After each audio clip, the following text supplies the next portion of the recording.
Town, what's up? You know what time it is. It's time for the best 120 minutes of your day. The Chop Shop, the nation's #1 urban sports talk show, and also your midday sports happy hour. Yours truly, Robert Hatter, alongside Jim Hicks, sometimes Chris Walker, coming to you live from Houston, Texas. But we're broadcasting all over the world via Facebook Live and YouTube Live. And it is my favorite day of the week. It's Wednesday, Women Rock Wednesday. We celebrate women every day, but this is a special day for women.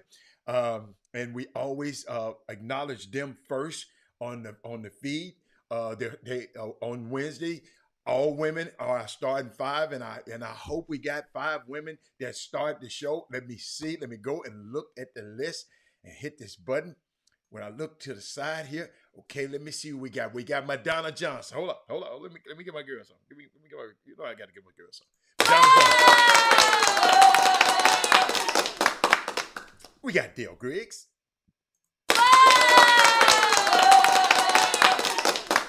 We got my Mindy Collins in the building.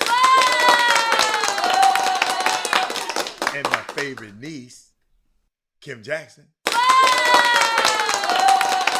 Who else we got? We got to wait on the next one. We got to wait. Let me see. If it's I'm looking around.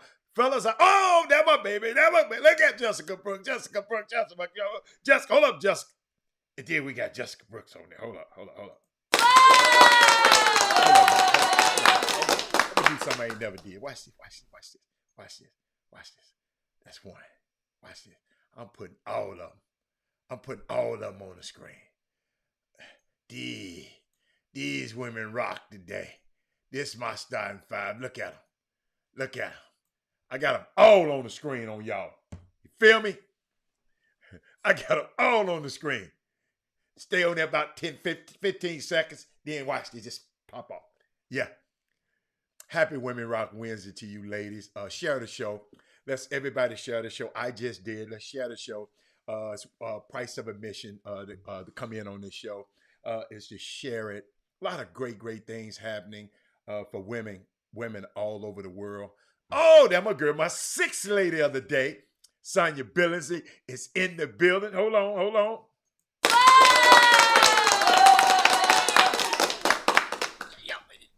I'm cool now. When I got this crew right here, of women right here, I'm good. Sometimes I linger around. No, when I got this crew, let's share the show, Sonia. And Kim on YouTube, Kim, if you got Twitter, who else on YouTube? Fellas, I see you. You know I see you, man. I see you. Y'all know I see you. D. Holcomb, I see you, Thad Moody. I know you. I know, but you know what day it is. Shannon Holmes, counselor, attorney. Y'all, we got all kind of people. Shannon Holmes. Shannon, but we had a question for you yesterday.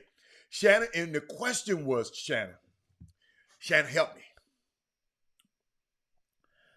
Let's say, I don't know if you do personal injury or not, but a referee got whooped by everybody whooped him. They stalked him down after the game and just stalked him. He backed up off him. It was like some hyenas going. I hope as you've seen it on Facebook or one of those social media platforms. I didn't want to show it on the show. I get tired of showing that mess. But they like stalked him. And they put their hands on him and whooped him. Now, Shannon, is it anybody that he can have recourse for his injuries or what he suffered that day? Is he can sue if the person is anybody he can sue? Shannon, because people can't just keep no security. I didn't see no police show up. I don't know if these people had insurance. The event operators, they said it was somewhere in Atlanta. But Shannon, I hope you go and Google it and see it. I'll try to send it to you when I have time on the show today. But I just want to know who's liable for the referee getting his ass whooped? I mean, he couldn't get away. None of the other refs was helping him. I mean, it was like a pack of hyenas on a gazelle. And it was bad. But Shannon, I'm very interested in. I want to know. I want to know. It's Women Rock Wednesday, and women, I need some more of y'all on here today, cause don't you go nowhere, Mindy, Sonya. I got something I want to share with y'all. I got something I want to share with y'all. I got some. Hey, all right, this is what we got. Let me give my women accomplishments out first, and then I need my women to help me. Y'all, I need y'all to help me with this one, okay? So get your other girlfriends on. I'm giving you a time to get your other girlfriends on. Hey, Ken Lawton. But I need y'all help today. You know, sometimes I need y'all's help because some of this stuff just don't make sense to me. And I love to have women's point of view, especially the bright and smart and beautiful women that we have on this Chop Shop. I love y'all insight. I know y'all be saying, how to be getting on? No, boy, y'all, listen to me. Y'all keep giving it to me. What y'all do is make me sharper. And what I try to do is sharpen y'all. So when y'all at home, and when y'all having disagreements and y'all having, I know you use some of this stuff on Chop Shop. I already know it. Don't worry about it. It's because somebody done told me. But I need y'all help today. So let me go. Hey, is that D White? D White, I didn't see you, baby. How you doing? D White, I'm going to need you. D White, I'm going to need a couple of your friends. I need y'all to share this show. I need some more women because y'all got to help me on this one. Fellas, you can chime in. Fellas, you can chime in too. But it's Women Rock Wednesday. Fellas, you can chime in too. You know I ain't going to never leave y'all out. But let me get some of these accomplishments. Not out the way. Let me do them because they first. Let me get. Okay. Thank you, Trey Phillips. Hey, Karen. Karen, I need you. He said, Shannon said that was horrible. Individuals and gardens, team facility. Shannon, who can I sue? If that was me, the referee, Shannon, I want to know who can I sue. I can sue the guardians, the facilities, the team. I can sue all of them. That what you said? I don't. The individuals probably ain't got no money. I don't want to sue them. I'm trying to sue a company. Shannon. Them folks probably ain't got no money. Hey, D, hey, check this out, y'all. All right, let me talk about my girls first. Let me go. Black female head coaches who are recently hired. Let me give it. Sarah Jenkins at Delaware. What's her original? Satia Messer. She got the job in Central Florida. These black women coaches got jobs in Division I basketball. Jody Adams. Birch. She's at New Mexico State. Kelly Bond White at Southern Illinois. Deanna Jackson Durant. She at the University of Missouri at Kansas City. Joni Taylor, we know about her, Texas A&M. Felicia Leggett Jack at Syracuse. Okay, she took Nastasia Adair at Arizona State. And Amaka Agurgu, I'm sorry. At Hamilton, last name Hamilton. She's at Virginia. She took, she took not Cynthia Cooper, Tina Thompson place. Diane Richardson at Templeton. Carrie Moore at Howard. Harvard. And I wanted to shout out to those women today. And shout out to the Final Four. I made a statement yesterday talking about I enjoyed the women's Final Four better than the men's. I did. The finals game, I did. I really did. And there's no shortage in milestone. Thank you, Trey Phillips, for this information. No shortage of milestone for this year's women's Final Four on ESPN. 4.85 million viewers, y'all, this year. Most watched. Consume early rounds on record, most watched early rounds window, most an Elite Eight. I mean, the women, I said this. Didn't I say this? Well, Mindy, didn't I say people gonna start watching these women games? I think I said that last year. And I'm just so proud of the women's basketball game being recognized and being enjoyed by people like me. And I enjoyed it. I enjoyed it. I got a special guest gonna come on today at 1:00. I want to share some stuff with y'all. Let me see what else I got. But women, where my girls at? I need y'all right now. Okay. I saw this video And it kind of, I ain't gonna tell y'all how, cause I don't wanna skew the conversation. I'm gonna play this video, and and I wanna, and I wanna hear from y'all. Me and y'all, I wanna hear from y'all too. I wanna hear from everybody. I told y'all need to share this show. Some stuff happened. I wonder why they don't translate the WNBA. It takes time. Takes time, Ken Lofton. Ken Lofton, this just happened in a year. Ken Lofton, it just takes time. It's got to matriculate. It takes time. Son, I saw this video, son. And I've been had it, but I had to wait to talk to my girl. And listen, don't look at me. Don't think about what I'm going to think about. Nobody. I just want to hear your opinion. Okay? You know how I make faces, and I can't help it. That's just me. But I want you to check this. Share the show. I promise you I need some more of y'all. Share the show right now. But I want y'all to listen to this. Russell is. I'm gonna keep my cool. No, I want y'all to tell me what y'all think of that video. I don't want to form it. I want y'all hearing my opinion. Yeah, I want to hear some of y'all's, and then I'm gonna give mine. I need some comments. Do I need to play it again? Do I need to play it again? I want y'all to listen, share the show with a third ear. Listen to again. I'm gonna play it again. I said D-Wade said he's a hater. Seneca said he missed it. I'm gonna play it again. Kim said I'm gonna play it again. Kim, I want y'all. Y'all know how I am. Y'all know I'm going somewhere with this one. So watch this again.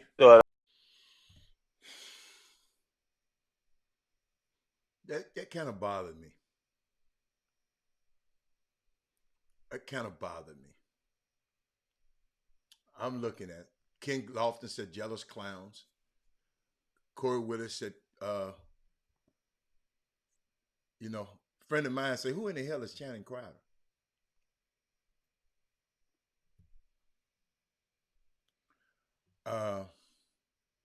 And I don't, you know what?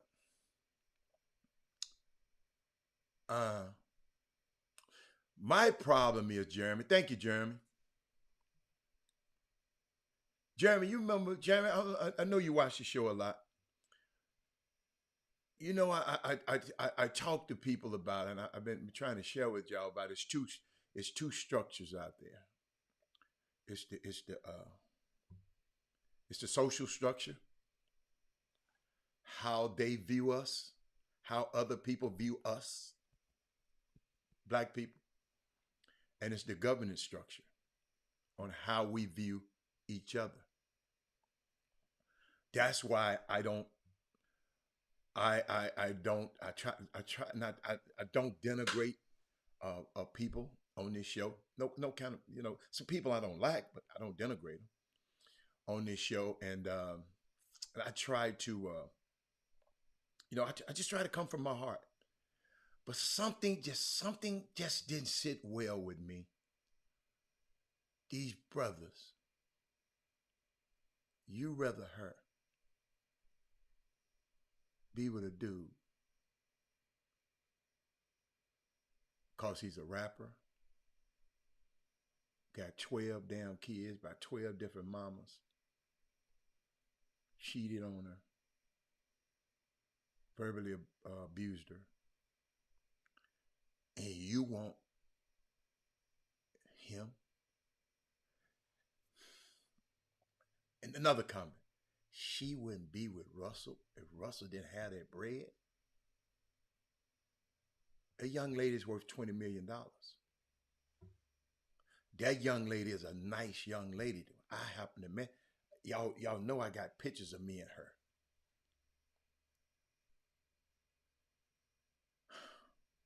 Why we get a platform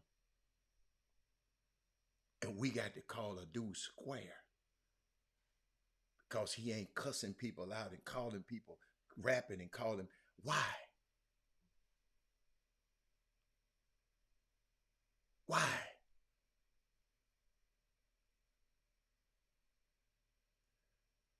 We understand those guys giving it. Everybody got an opinion. But why we get on a platform? We got a responsibility, Robert Young, when we get on a platform. Now, if you want to say that at your little spot, wherever y'all at the bar, titty bar, whatever y'all at, it's okay. But you get on a platform. This Women Rock wins. Women, I want to hear, Brandy, I want to hear from you. Why? So a nice guy that's respectful and open the door for your daughter, nice to your daughter, take somebody else's kid in and love him the way that little boy loved Russell. Future's little boy that he got by Sierra.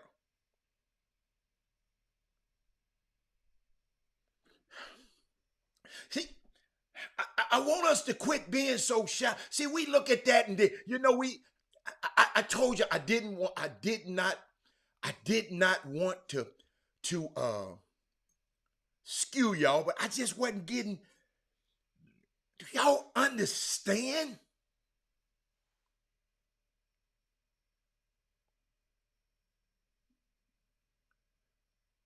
It ain't about how Kim. I don't even think that's Kim taking a step down.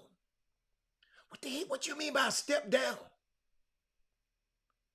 Sierra is a beautiful, smart, bright young woman.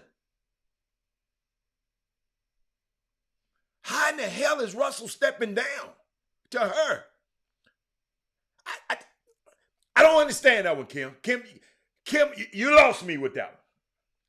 You didn't think about that one. You stepping down?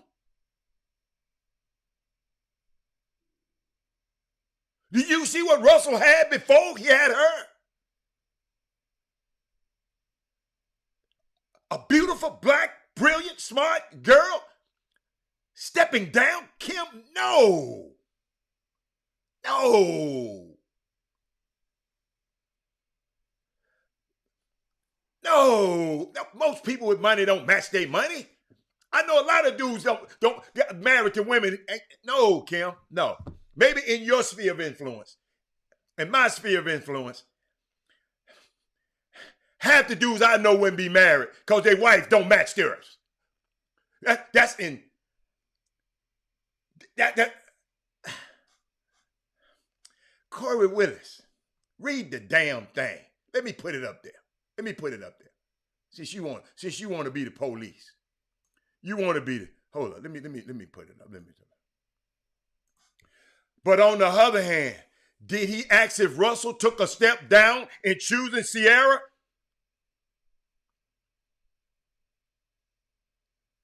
What was that telling me, trying to tell me?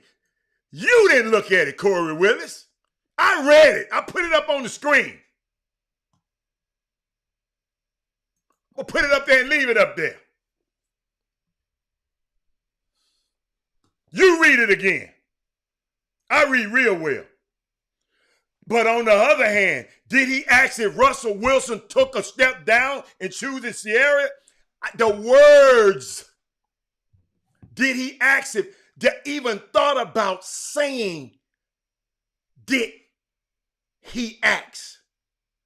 Now, hell, he gonna ask a question about Russell stepping down to choose Sierra.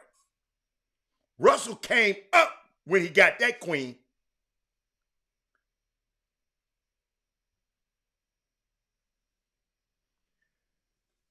Y'all, the woman is a singer. She lived in Atlanta, where all the rappers at.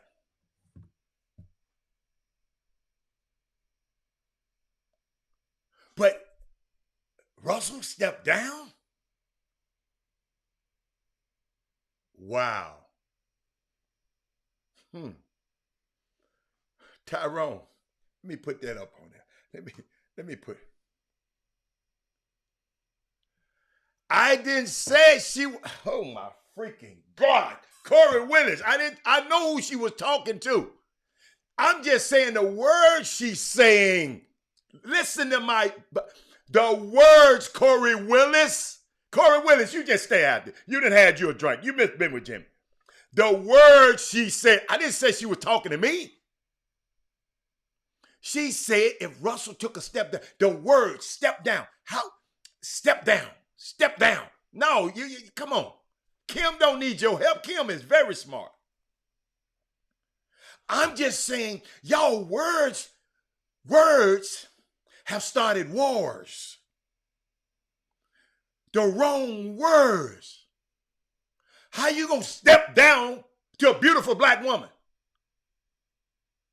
If Channing Crowder, I already think that, bless his little heart.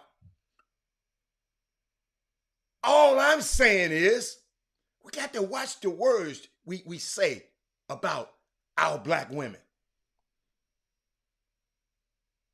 Corey Willis, did you come up here? You ain't said nothing about Ted Cruz and Josh Harley and all of them people. I didn't see one comment when I talked about the way they did Ketanji Brown Jackson. Listen, Corey Willis, you got to understand me. Black women are the most unappreciated creature on this planet. And we just do it haphazardly with our words. And guess what? When you're on this show, all I did is want to point it out and hope Kim think about her words. You around here talking about, I tried, Kim.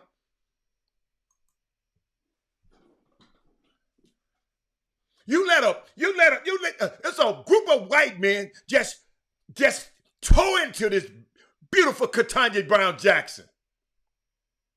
How many times did you call Tom Cotton and Ted Cruz and said, man, how many times?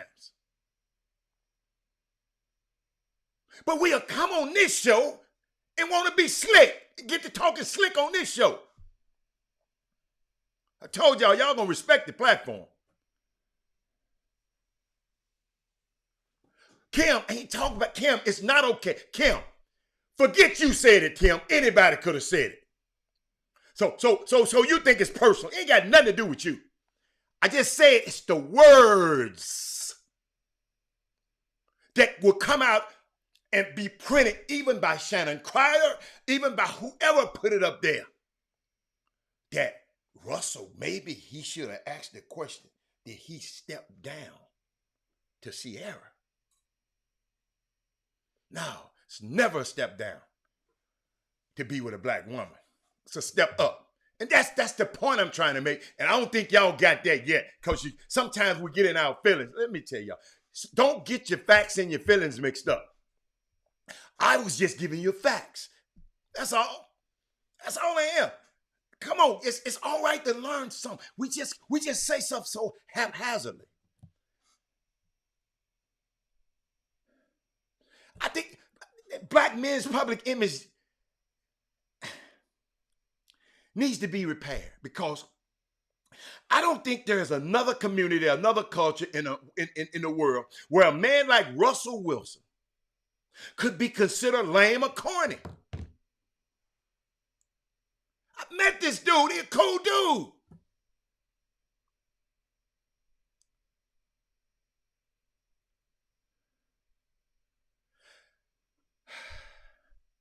See there? You can't help it. I keep trying to tell you this ain't. Wow. People just don't understand. People won't listen. Sometimes now I understand. I believe you me, I understand. I just gave a great example. I don't care who said it. Those words are important. Think about what I just said. I think black men's public image needs to be repaired, because I just don't think there's another community or another culture, Herb Baker, in a world where a man like Russell Wilson could be considered lame and corny. Russell Wilson is corny and square according to some of you. Married to a beautiful black woman and beautiful black children, and he's corny?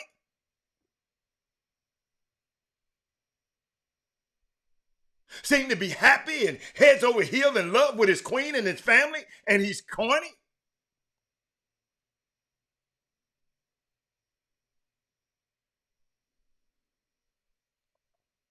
It just makes me laugh so much to see men who don't even meet Russell's metrics, the metrics of Russell, talk about him being square. Told y'all I was going to go a whole nother way. Y'all, this bigger than you and your comment you done put on this screen. This is bigger. We got to teach our young men. Rich, strong, handsome, successful. At one of the most physical sports in the world.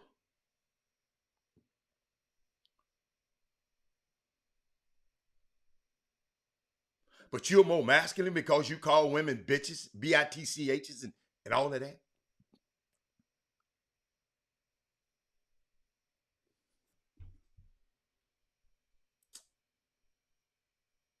I hope y'all understand what I'm saying.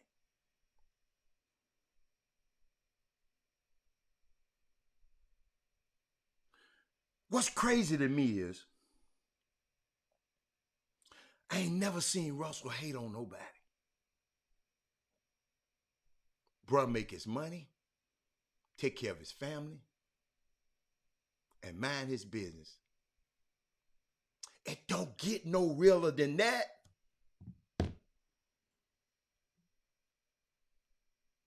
In case you just come on, I'll play it again. Russell and Sierra. Yeah, Russell ain't had that bread. Know, I told y'all. I know y'all, it went over some people's head.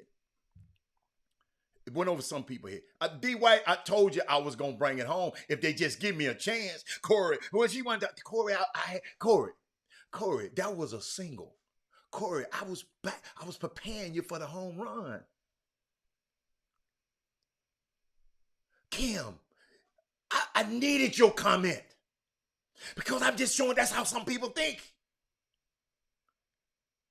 I needed to use you. I just used you as an example. It wasn't you personally.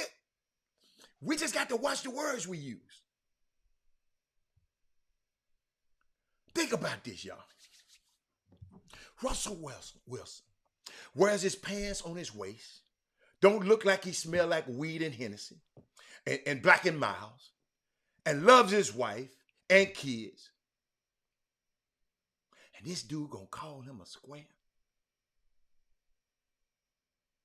Did the crack era destroy our perception of cool? I remember my son in high school going to all AP classes since the 9th grade. Dad, where he wore glasses. Daddy, none of my friends in these classes would make new friends. I said, dude, it's cool to be a nerd. Thank God for Barack Obama. Because Barack Obama, I had a shining example. See how the smartest guy in the room, see how cool he is. He was the editor of the Harvard Law Review. You got to be a bad man to be the editor of a Harvard Law Review. I said, it's cool to be a nerd, son. Barack helped me. I tell you, I told this story before. Just because you're smart, you go to an Ivy League school, and you running a company, you square. Just because Your daddy didn't allow you to wear your pants off and you call women all out their neck. You a square.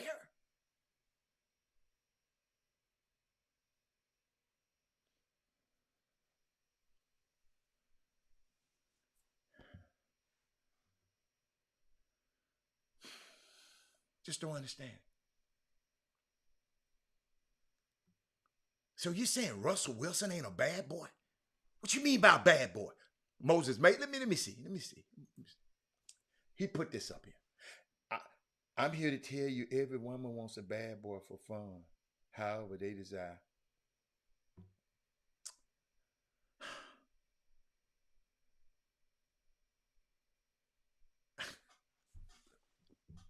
I'm a smart man, but hey.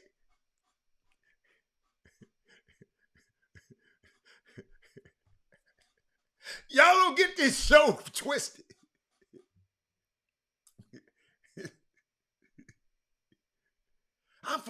Y'all from Memphis, Tennessee, man.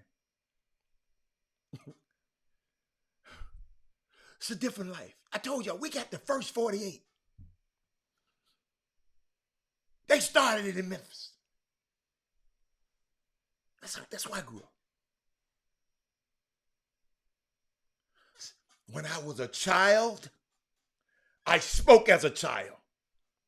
I did things as a child. But when I became a man, when I matured, I put away those childish things. You can be a bad boy and be a gentleman.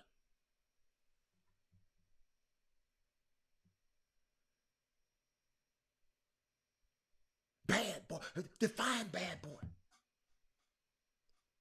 Ain't nobody gonna mess with me and my family.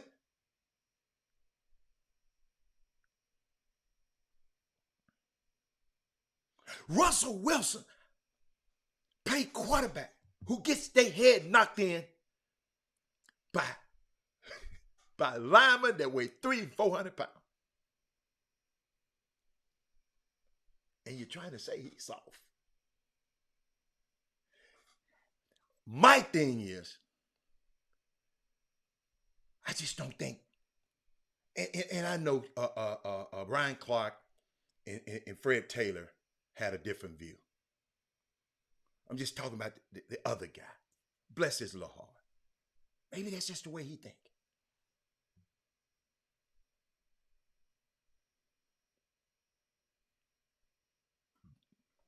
Man, Russell, like I said, I just wanted to get the pen. You can have book sense and street sense, and thank you. Barack was in Chicago, man. Tatis Moody, would you tell them? Do y'all know how he had to beat Bobby Rush? Because do y'all read his books?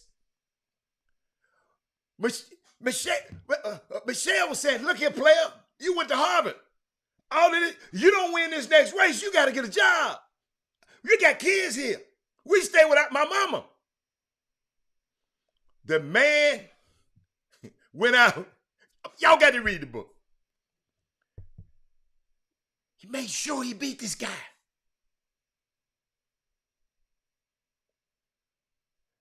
He had Chicago politics is the worst politics in the world. That guy won.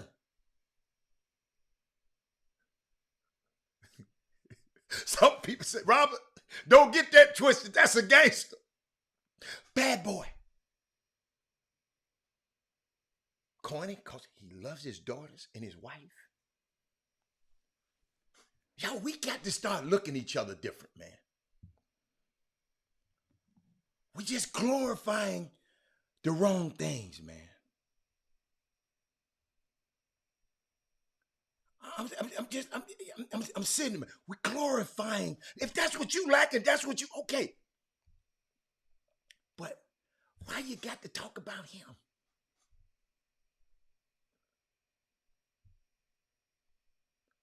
trying to pull up something, y'all. I had some information for y'all. I mean, it's something to think about.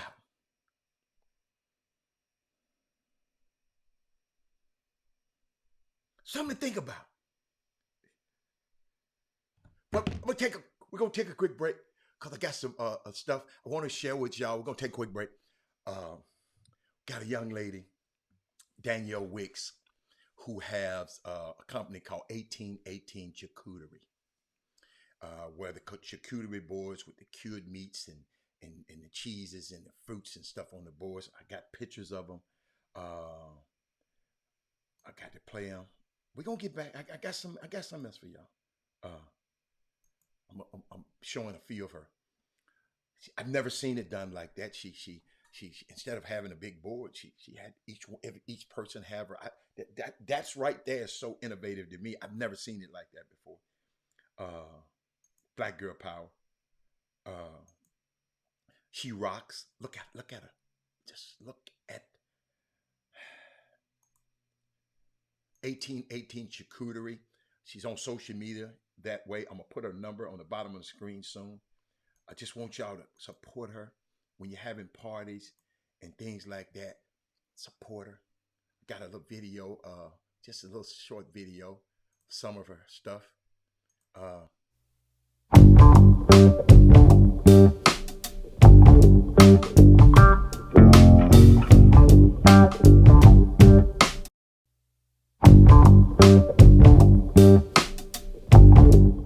kind of like that.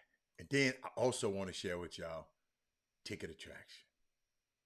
Got a new video out. Got new stuff coming up. Check this out. Welcome to All Ticket Attractions, your number one source for tickets local or nationwide. Here's a list of upcoming events happening in your neighborhood. Join All Ticket Attractions Insider List. To find out details how to do so, please text your email to All Ticket Attractions. All Ticket Attractions would like to thank all of you guys in the Chop Shop for your continued patronage. Now back to the Chop Shop with Hatter and Hicks, your midday sports happy hour. I remember reading, and thank y'all. Support those people. Please support them. Also, our resident lawyers.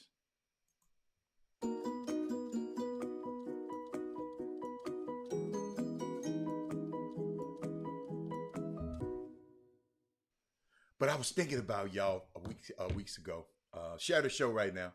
I remember T.D. Jakes had a new book. He had a book out called Drop the Mic. I don't know if anybody read it. But he always said the power of your words can change the world.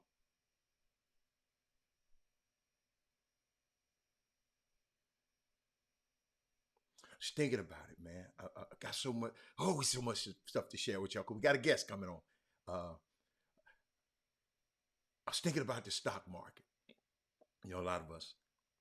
Have y'all ever watched the stock market?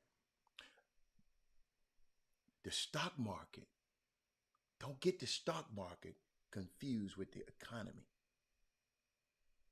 Okay? Because the stock market rises and the food line rises at the same time.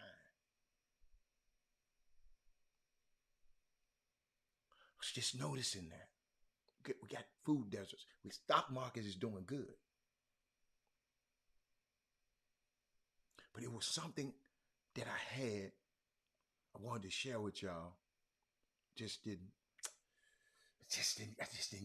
have it.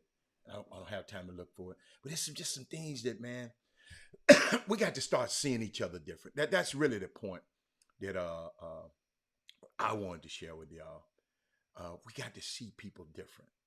You know, we got a young guy, Women Rock Wednesday. We got a young junior tennis player who slaps an opponent after they face at the net. The things we do, the examples we set. Sometimes these young kids go and do it. French tennis player did his best Will Smith impression after a match on Monday, as in he slapped the hell out of his opponent's face in a fit of a rage just seconds after the 15-year-old he lost in a battle with a 16-year-old in the juniors in Ghana. He reached back and smacked his opponent in the jaw. Video shows Akron, that's the kid's name, Ankra, had no idea the attack was coming. In fact, the footage revealed that just moments before the slap, he had actually shaken hands with the guy. No word on why he launched and opened the hand and hit the kid. Words are important. Words are important. Then I was thinking about, it was what's his name, Alfio. We were talking about the other day. He talking about the anniversary of Martin Luther King being killed, and I told him, no, we'll commemorate that day. We'll honor him on that day. But anniversary is a good thing. That's not an anniversary when somebody killed somebody. So, but I want briefly, before Jimmy and them come on, I want to talk a little bit about MLK. I remember watching One Night in Miami, that movie. And I thought that would be a nice entry point. And just I'm glad we talked about what we talked about earlier. I think it's important to reflect on MLK's legacy, how all of this stuff ties in.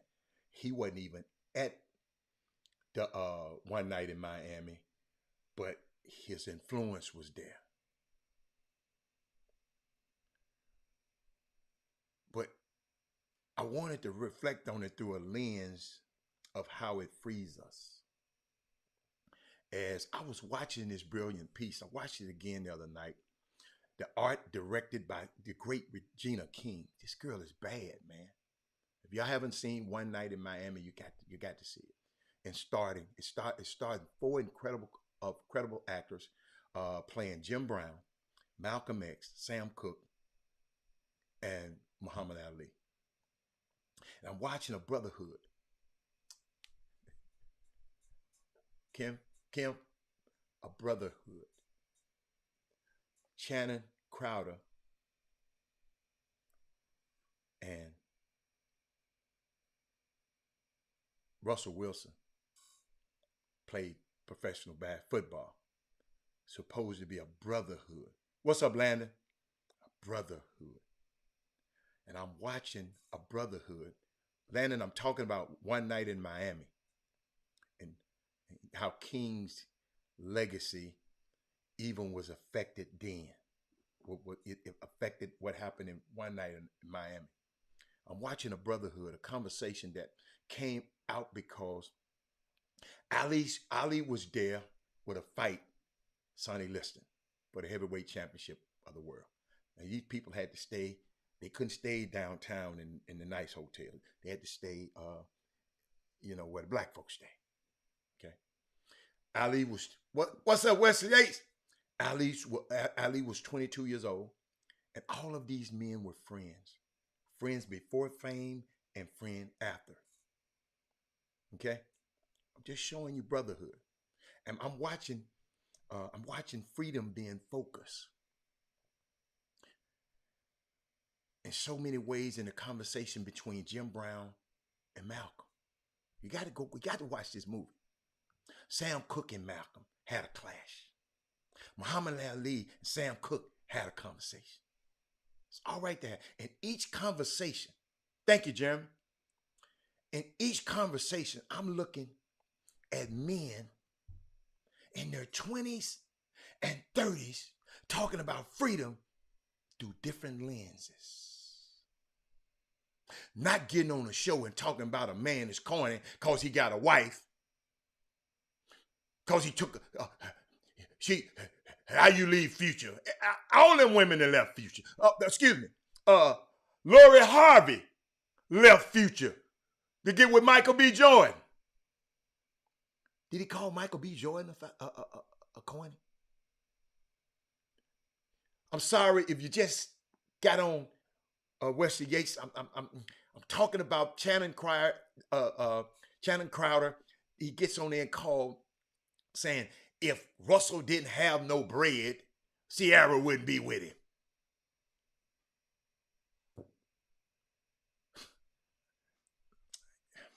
But in his conversations in this movie, Jeremy Cunningham, follow me. I'm looking at these men in their 20s and 30s. Malcolm X, Jim Brown, Sam Cooke, Muhammad Ali. In their 20s and 30s. These weren't no old men.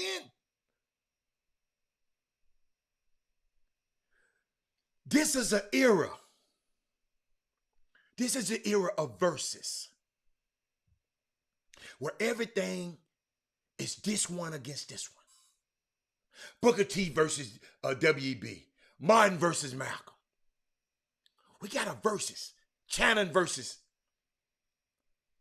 What I'm learning is that the more we learn, the more our perspective on freedom should look like. It should change.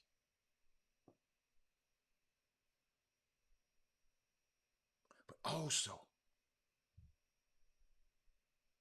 as the people sitting in this seat that we're in, Robert Young, Jeremy, sitting in the seat you in, Franklin Paul, sitting in the seat you in, Kim Jackson, sitting in the seat you in. I know some young women at that hospital look up to you. Trey Phillips, sitting in the position you in, shaping these young girls' lives. Our role, I find out the best part about reading, I found, is rereading. Because you come back to the book with more knowledge and understanding and perspective and more wisdom, and you should see things you didn't see before. And imagine life. You won't imagine life in the same way. Have you ever did that? Read book? I read Chris Walker's book. I got to read it again. All we hear, ladies and gentlemen, Kim and Corey, we just here collecting all these pieces of the puzzle. If we are actively living. And as we start to put these pieces together, it forms a picture that starts to become clearer and clearer as we collect more pieces. The Chop Shop just giving you pieces. I want you to understand, people, about this summer basketball. I know you want your kid to get an education. You want your kid to go to play college basketball, but you want him to go D1. But we keep trying to put it in your mind. I want it to become clear. I keep giving you pieces so it can be, if he don't play Division I basketball, it's all right to play Division I, 2, and Division 3, and Division and NIA. As we keep giving you these pieces, we just want it to become clearer. It was so many nuggets in this movie. That's why I'm going to have to tell y'all. The guy who plays Malcolm X is a Brit. He's from Britain. He got the accent and everything. We don't have a problem with Harry Belafonte not being a traditional black person. We didn't have a problem with Sidney Poitier not being a traditional black people, but we have a problem with the Brits. You know why? Because I'm hearing my friends, because I got people in the entertainment industry. Man, them guys coming over Idris Elba. All them, they coming over here getting all the parts. They getting up. He black too.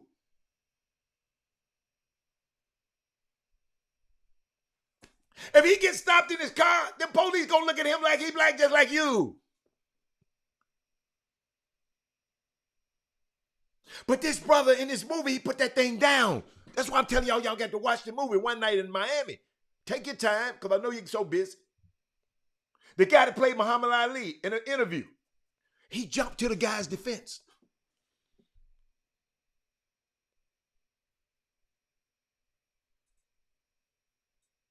He jumped to the guy's defense. He's American. He said, man, the guy's a great actor. But Ed, I said this. This is the future of what community is supposed to look like. Because they did it in the past. We didn't care about Sidney Poitier being not a traditional black. Harry Belafonte, these guys here, trailblazers. Listen, ladies and gentlemen, Channing Crowder, we are not in a battle with one another. Corey, we're not in a battle. We're not in a battle with one another.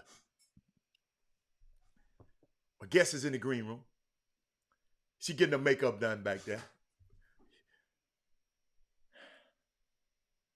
The past and the future. Because this beef is not no new thing.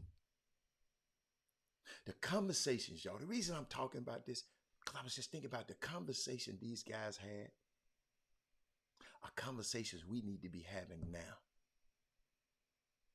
about capitalism and about how we need to fund the things that we want to do. We got a young man that sent us an email. Send us an email. And I'm going to read it to you.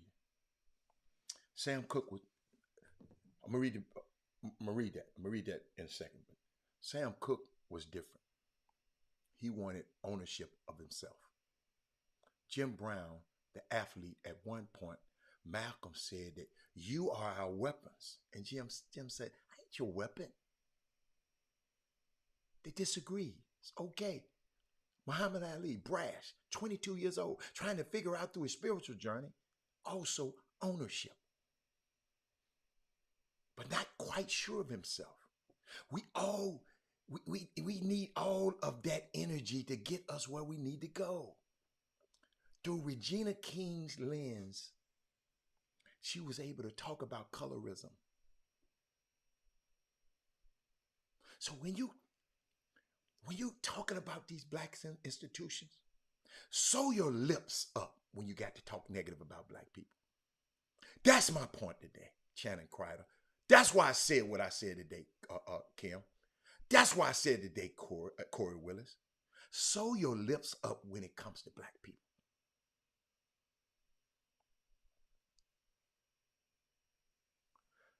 This show was interesting. The reason why I was so interested, it was in 1964. Dr. King was around when Ali had that title. He went on this trip. But I thought about it. Malcolm was almost to the day, he lived 1 year later. He was assassinated on February the 21st. That fight was in February.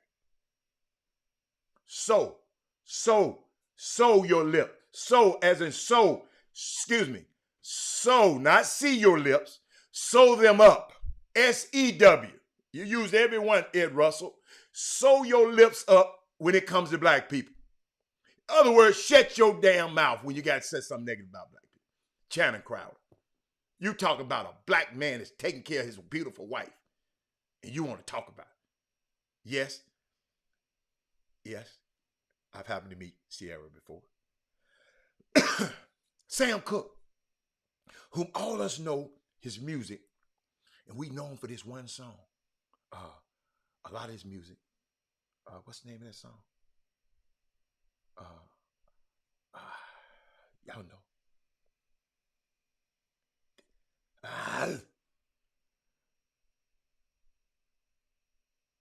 The day is coming. What's the name of the song? Day is gonna come. It's been too hard, a change is gonna come. Change is gonna come. I know I had it. My mama used to love it. That was Martin Luther King's favorite song.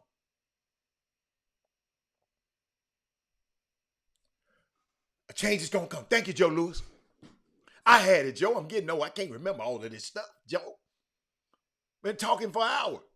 Sam Cooke was a man who wanted to own his masters. And in the documentary, this guy got a documentary, and you see the thievery. That's a microcosm of what happened to the same Sam Cooke and what happens to us since we've been put on those boats. Only thing y'all or they want from us is our labor, our creativity. It's called racial capitalism. They still making money off of Sam Cooke. When he records a change is going to come, I told you by many accounts, people said that was King's favorite song.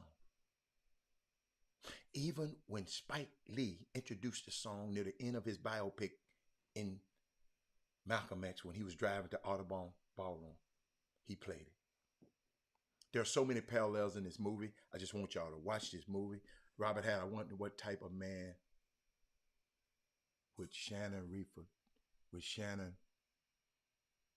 refer to date his daughter.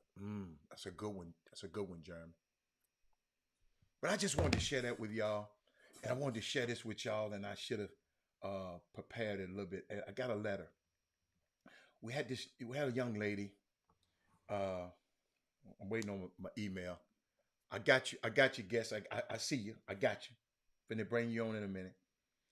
But I got this letter.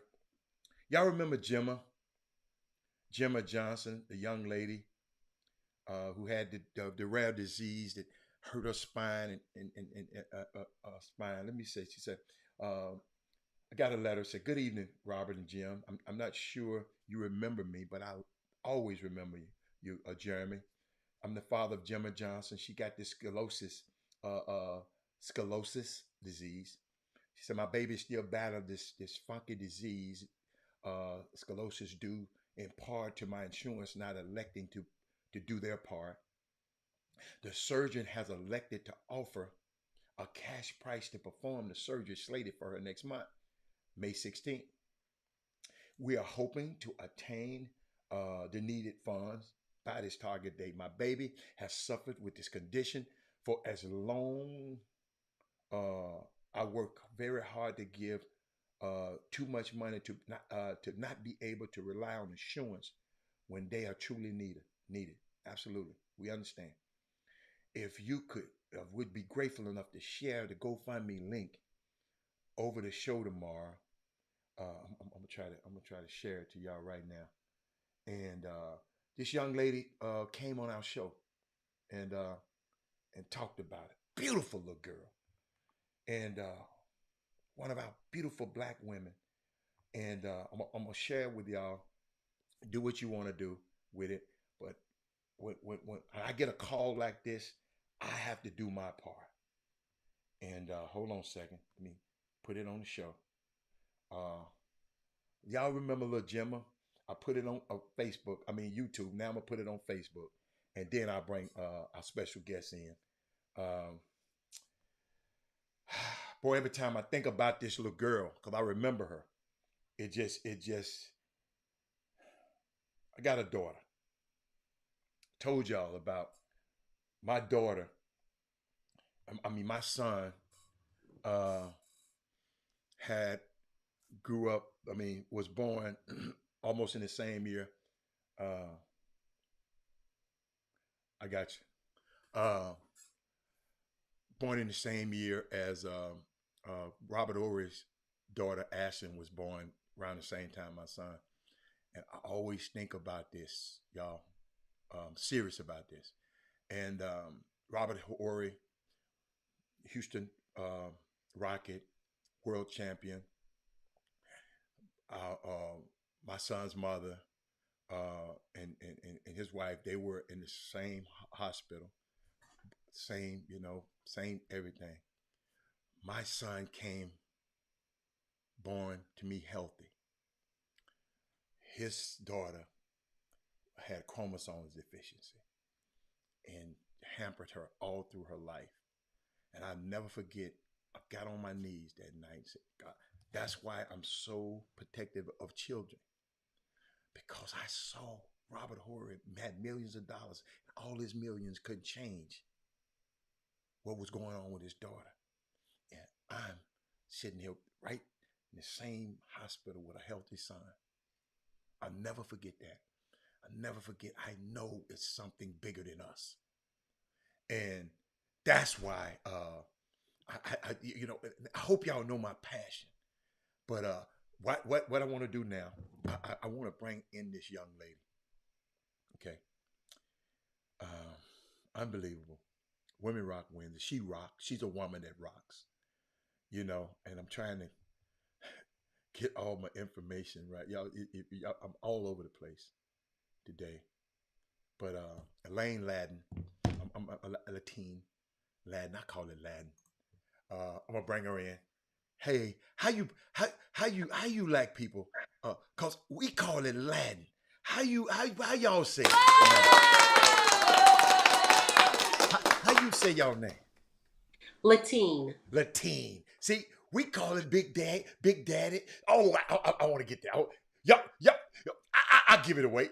This Big Daddy Latine, one of the greatest basketball players in college history. This is his daughter-in-law, and she happened to be doing something. Bring yourself up in the screen a little bit. Elaine, you didn't have, bring your shoulder up. Yeah, scoot it back. Yeah, tilt it. Yeah, bring yourself up. Yeah. Okay. So, I mean, it was so you. She gave me a call. I'm on the golf course one day. Her brother-in-law called me, talking about, hey, call her. And let's just read y'all something. I'm gonna tell you what got me. She's giving a golf tournament on June 8th. Okay, that's the golf tournament. But let me tell you where her heart is. She said, I would like to connect with you regarding, golf teams and sponsorship and golf teams. She won't connect with me. She said the Lil Audrey Safe House in Houston. The CPS system has failed so many kids, as well as foster care system, as these kids are aged out of the system. And she go on and on. Hold up. She sent me something else. Hold up. I got to read this to y'all, man, because it was just so, this is what got me. So hold up. Let me show you. Some of us, we got to stand in the gap. These vulnerable youth are without further guidance and support from the system. They are left seeking services for housing, education, and job placement. That's where little Audrey's safe house place steps in to provide the much needed services to bridge the gap for the often homeless youth. Little Audrey's safe house encompasses case managers, counselors, and education that the facility and the service require for these young adults to thrive in our society. When I read that, I was done. Elaine, I know it took a hard time. I know your brother-in-law said it's a very busy man, but when I stopped and read your email, I stopped everything I was doing to give you a call that day. Welcome to the Chop Shop. Tell us what's going on and tell us about this golf tournament in June. So we got plenty of time. I don't care if you don't play golf. I want you to come out and support this little Audrey's safe house. I don't care. I no excuse. I don't play golf. I don't care. We're gonna do something. We're gonna find something that you can help. So, Elaine, what you got for me? How you doing today? Talk to me. Great. And first of all, Robert, thank you so much for allowing me this time to be on the show today.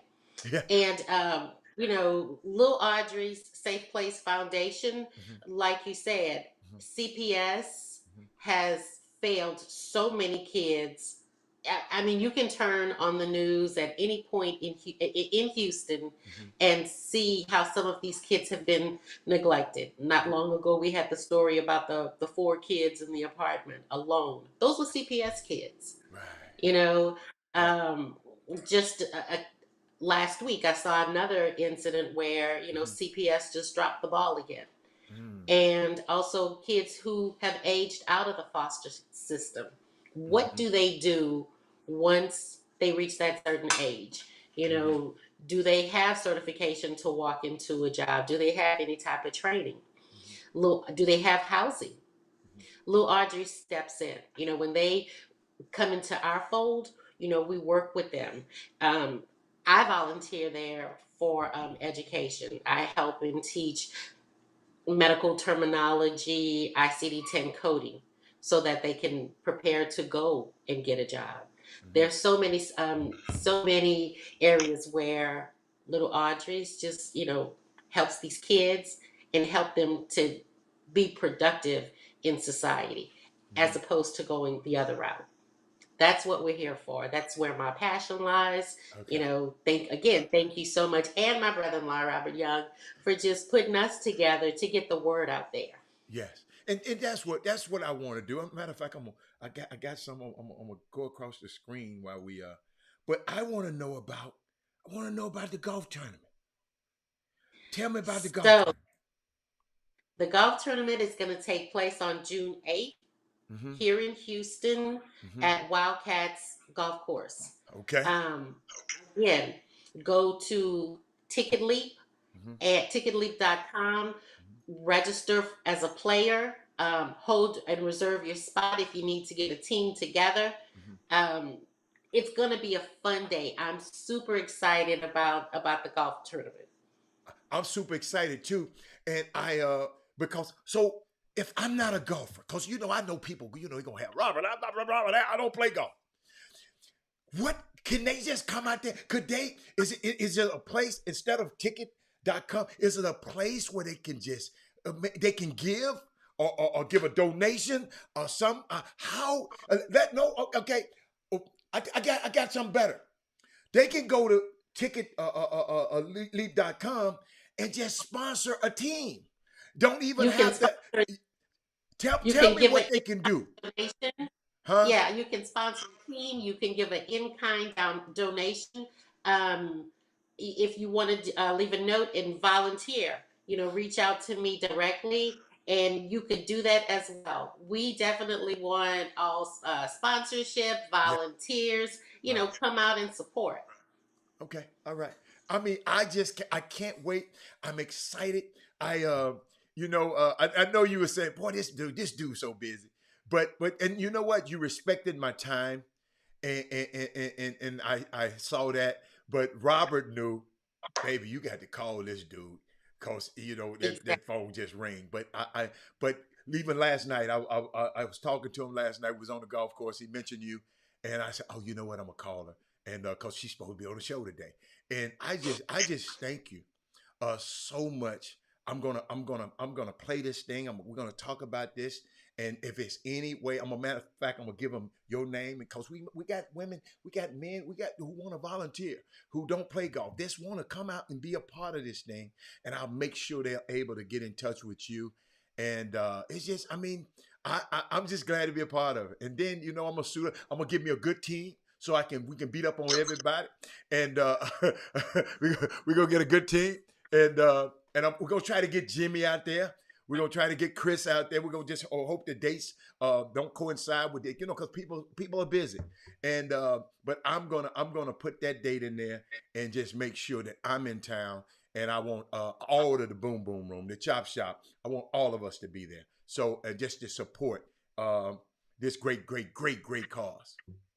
So what else you got to say before you get out? Huh?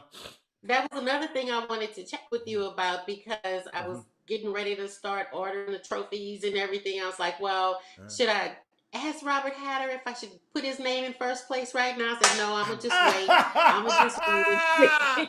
Smart lady. Hey, the way I shot yesterday, boy. Oh my goodness. Hey, you know what though, Elaine? I'll go out there today and can't hit the ball nowhere. But yesterday, I'm going to keep that in my memories forever. Guess what? I was playing with my favorite golf partner and had one of my favorite best days playing golf in a long time yesterday. And played with some great men. It's great men out there in this game and that's playing this game. And it looks like us. And I enjoy their company and just proud to be rubbing shoulders with him and having Robert Young, a legend in his own right, to be able to hook me up with you. And I can't wait. I'm excited. Well, two things. Mm-hmm. I understand that you probably had a really, really good game yesterday, but in the world we live in today, everybody has a camera on their phone. We should be videotaping those moments. So I believe what you say, but had I had the video, I would definitely know. You know what? And you know what? So you think I'm gonna have somebody come out there following me? Let me tell you something. You know why I don't do that, Elaine? Elaine, they gonna be saying, Robert, Why are you bothering with this chop shop? You should be up there with Tiger and the Masters. So Elaine, I don't want to do them like that, Elaine. But hey, I don't know.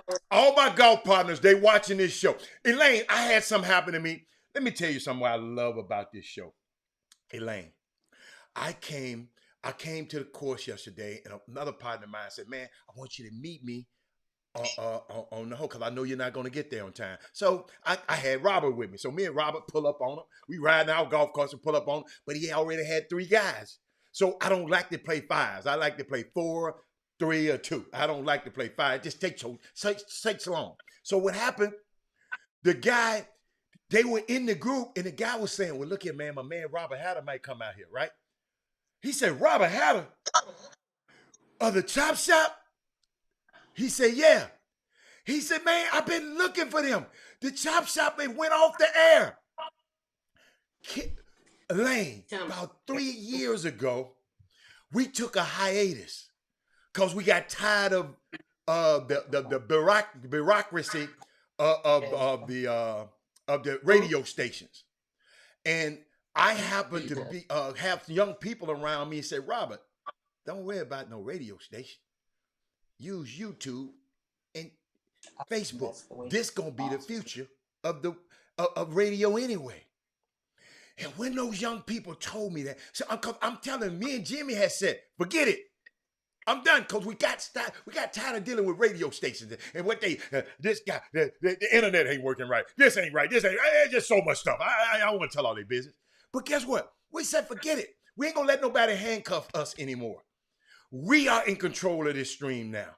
So, but that guy been looking for us and had no idea. Used to watch this show that we been on ever since. And you should have saw his face light up. He said, "Man, give me all the information." And I shared the information with him. He's probably watching today. Bruce, if you're watching, man, thank. But this how important this show is. The platform is. It ain't about me, about Jimmy. It's about this platform that we have, that we can allow you, Elaine, to come up here and talk about little Aubrey Safe House. Unbelievable. Only in America. Thank you so much. I mean, I can't even explain to you how important this is to little Audrey's, and and the golf tournament. Looking forward to seeing everybody out there, because it's going to be a fun event. Okay. My goal is to make it an annual event and make it bigger every year. Okay. And then just to give you a little history, come on the Latin versus Latin. Okay. So when he was here in the United States playing after college and playing for the NBA, I think he visited France at some point. And the French told him the correct pronunciation of his name was Latin. You know what? I don't like that. Don't be letting nobody tell you how to call your name. I just talked about that. We have I like it. Louisiana. In Louisiana, we have different ways of pronouncing names. Right, absolutely. Absolutely. You're right. So I can definitely understand that. As I'm from Louisiana, we pronounce words different ways. So I think that's where the change came. But again, you would have to talk to him, my husband. They can definitely give you the history. I can't wait. I can't wait. I can't wait to get off. I can't wait to get off the air today. I'm calling him immediately. But you know what's so funny? I was just thinking about how correct pronunciation of names, right?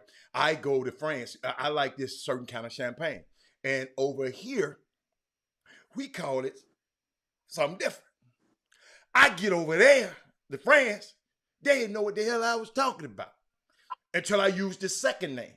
I said, just give me a bottle of Veuve. But we call it Veuve. Over here, we call it Veuve Clicquot. Over there is Veuve Clicquot.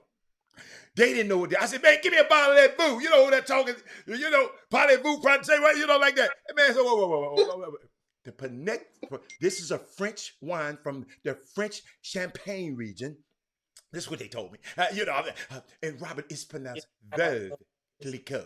I said, man, okay, just give me a bottle of it. But yeah, but I'm glad you brought that up. I mean, the French. Hey, let me tell you something. They kind of mean over there now. They don't like it. You better learn. Listen to me, y'all. If you go over there, you better learn some French, cause they don't like all that trying to tell you where to go and all that. They kind of rude. I'm just letting you know. But but Elaine, thank you so much. I look forward to, and I'm gonna try to do everything I can on call players. We working this day forward. We working in the chop shop. We're gonna be working, and I'm gonna give you got to give me a contact number that you want me to let people know. And then when people email me, they can email me at chopshophtx@gmail.com if you want to be a part of this, and I'll make sure I forward everything to Miss Elaine. And but thank you so much for your company today. Thank you for having us on. Thanks the executive team at Little Audrey's, John Mays, Alma Brown, and kisses to my brother-in-law for just getting us together. Okay, yeah, got a pretty good brother-in-law. But we out of here. I'll see you the next when we're gonna get together soon. I'll see you later. All right. Okay. All right.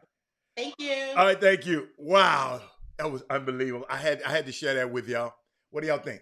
What y'all do think, Boom Boom Room? Because I know Chris and them about to come on. I hope they don't try to come on too late, because I'm getting out of here on them today. But I told them but I guess what? This is a good time. Guess what we can do? Take a quick break. We'll take a quick break. Let me give you some. Welcome to All Ticket Attractions, your number one source for tickets local or nationwide. Here's a list of upcoming events happening in your neighborhood. Join All Ticket Attractions Insider List. To find out details how to do so, please text your email to All Ticket Attractions. All Ticket Attractions would like to thank all of you guys in the Chop Shop for your continued patronage. Now back to the Chop Shop with Hatter and Hicks, your midday sports happy hour.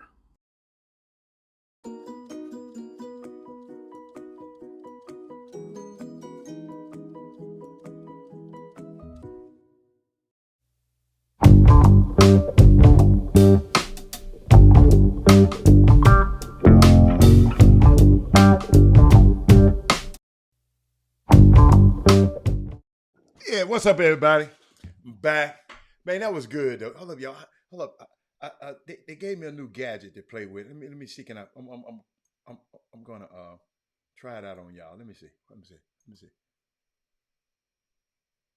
Y'all see that? Oh, you can't tell me nothing. Oh, did y'all see that animated situation I just did? I just learned how to do it last night. Shadow show. Hold up, y'all. I just hit this button, right? Hit this button. Watch this. Ooh, don't hate.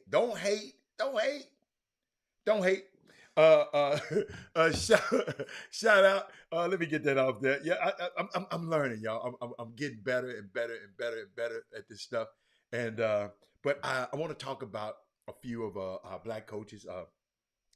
Danielle Robinson used to coach at U of H, and probably coached a lot of places. Cleveland State is going to hire him. He was at Ohio State. Hey, Candace, hold on, Candace. Since Candace, I'm sorry, y'all. I ain't never did this before. Y'all got to help me out now. Watch this. Kendrick Lewis, why you not feeling this shirt today? Question. Hey, tell me why you not feeling this particular shirt today. Help me out. But shout out to Cleveland State for hiring Danielle Robinson. I remember he used to be on U of H staff. The announcement going to be coming soon. But Kendrick Lewis put something up there. He said he ain't feeling my shirt. And I just wonder why. Just give me, hey, it's all right. Then we got other news. Explain yourself, Kendrick. Y'all should be, this is what be making me mad, y'all. Y'all don't say nothing to him. Y'all just let him say something about me like that and don't even get on. But another thing, wait a minute, this might be history. Chris Grant begins his tenure as Southland Conference Commissioner. Chris Grant officially becomes the 8th commissioner of the Southland Conference today, with Tom Burnett moving into a full-time senior consultant. I guess he was the commissioner before that. Check this out. Check this out. Hey, man. This the city I was born in. This the school that I went to. So what the hell are you talking about, Kendrick Lewis? What school did you go to? How about that? What school did you go to? Kendrick Lewis. I'm just saying. Okay, the Southland Deputy Commissioner, the other guy been since 2000. Wait a minute, the Southland Deputy Commissioner since August 2021. Grant was just the Southland Deputy Commissioner. Now they promoted him to the actual the commissioner. Wow, he was just the deputy commissioner. He's the first African American commissioner in his 59-year history. So it's been 59 years, ladies and gentlemen. And 59 years, ladies and gentlemen, that Southland Conference, it's the first time they ever had a black man as a commissioner after 59 years. And you got 11 Republican senators that voted against Judge Ketanji Brown Jackson to be appointed as judge, the most qualified judge in history of the Supreme Court. But you got 11 men, including that clown Tim Scott. 11 Republican senators, because I think the Marsha Blackburn and all of them. They know it was wrong. They know she good. But they couldn't vote against their interests, their political interests. He said, I went to Jack Yates High School, then went to Paul Quinn. Okay, all right, okay. So wear your Paul Quinn shirt like this. Wear your Paul Quinn, since you want to talk about mine. Danielle Roberts announcement is 2 p.m. Yes. Thank you so much. Cleveland State. Y'all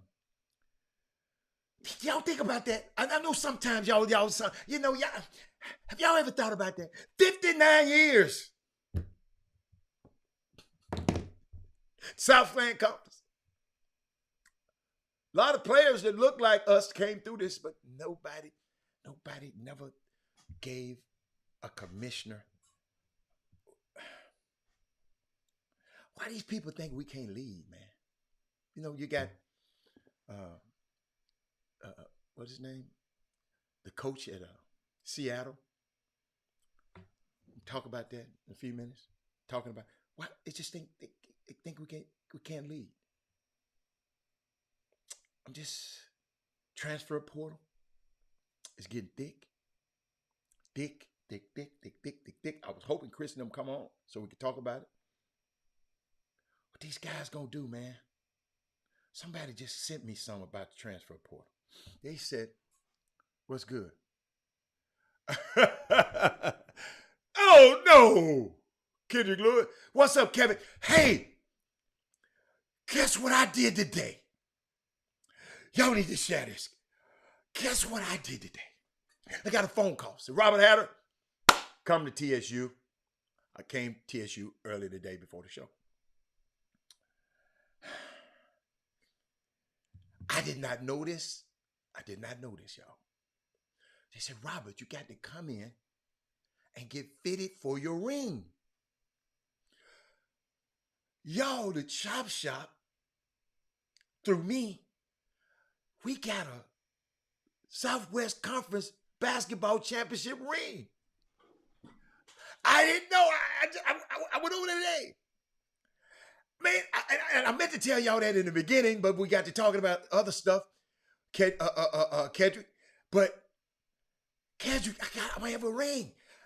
Ain't gonna be for Paul Quinn because no, Paul Quinn. I ain't work with Paul Quinn, but TSU. So you gonna get mad because you ain't gonna like the ring either.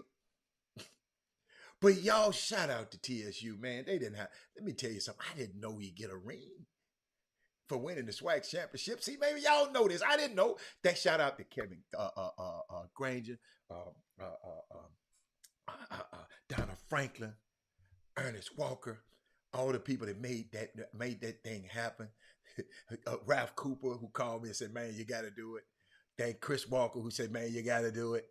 And Coach, y'all, I ain't gonna tell you no story, man. I thank God that I did it, but I was nervous. I'm serious. I was nervous, and I get a ring, man. Yeah. Hey, you know how y'all be talking about James Harden ain't got no ring? Wait, Mindy at? Mindy, I'm gonna get me one. I love it. But why I was there today, and I'm always telling y'all about TSU got this part of their. Thank you, Candace. Thank you, Candace is the only one said congratulate.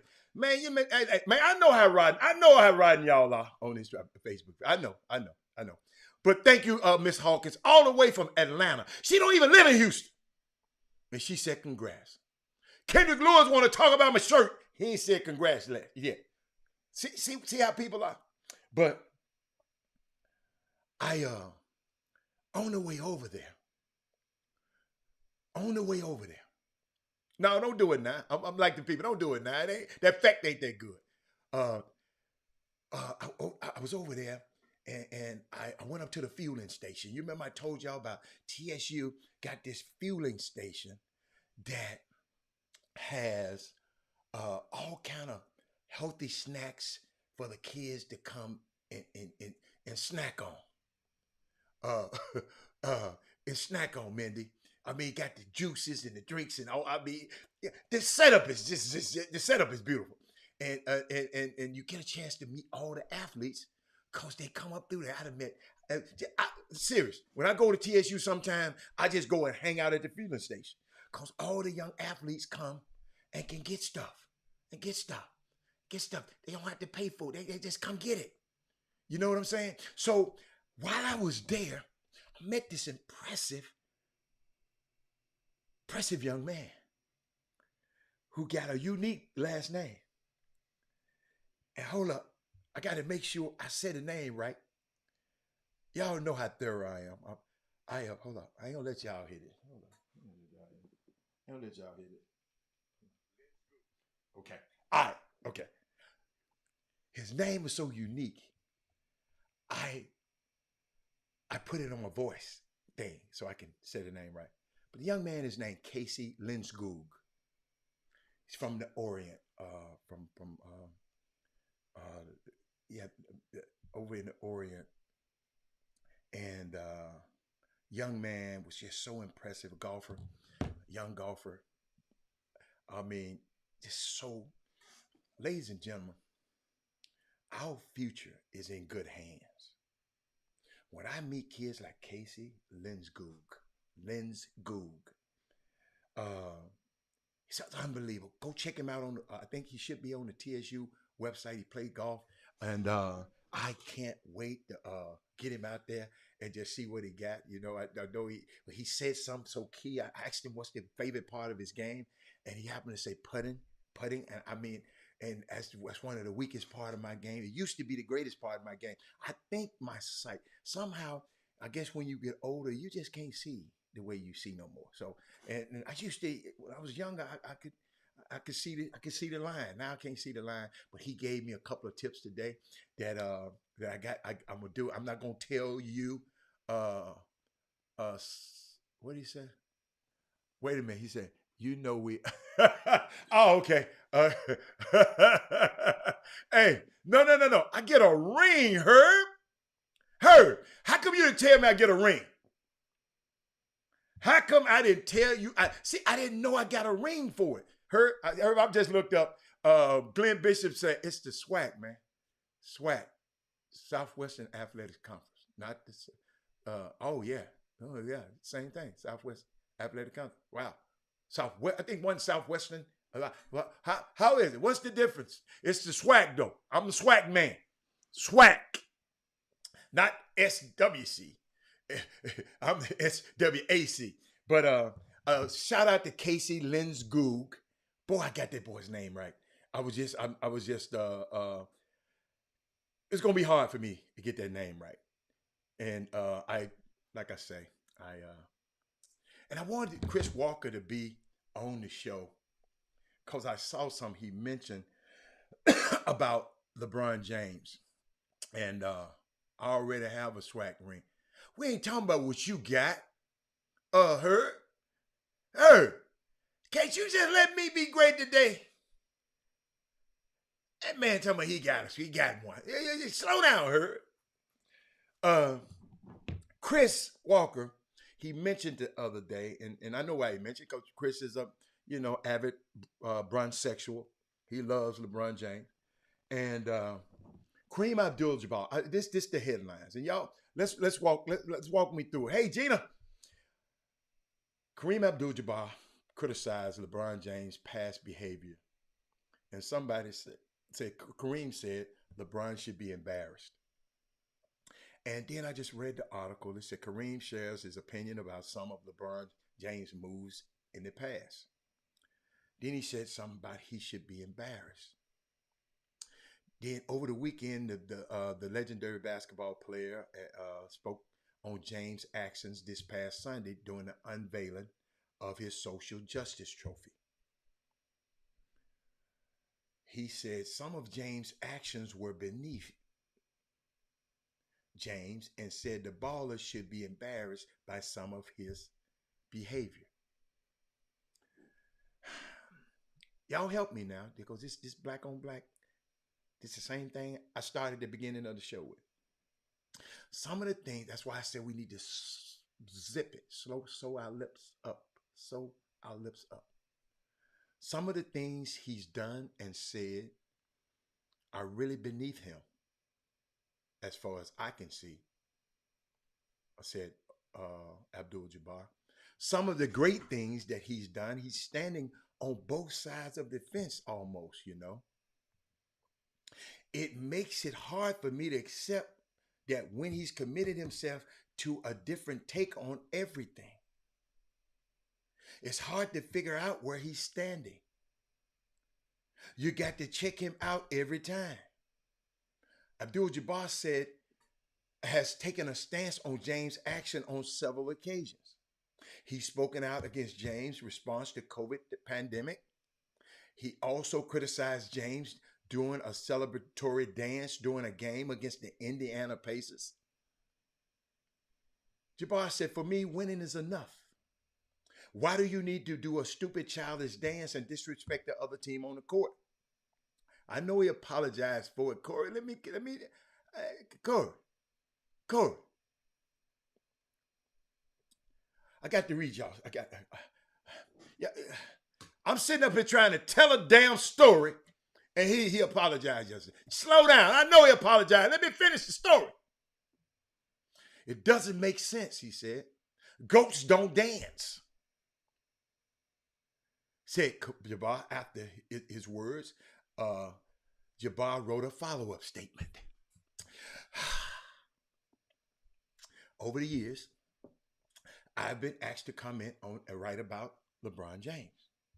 He said, a couple of years ago, I wrote an article about LeBron James as a sports person of the year, and said his generation couldn't do any better in a hero department than LeBron James.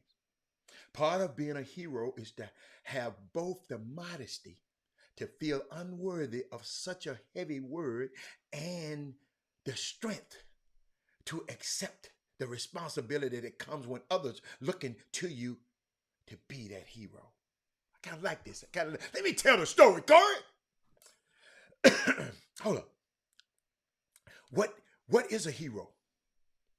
But someone who stands up for those who can't.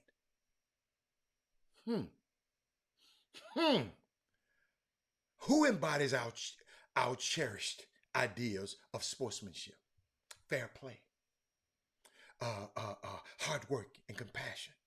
That pretty much describes LeBron James. I've watched and come to know since he was the number one pick in 2003 in the draft.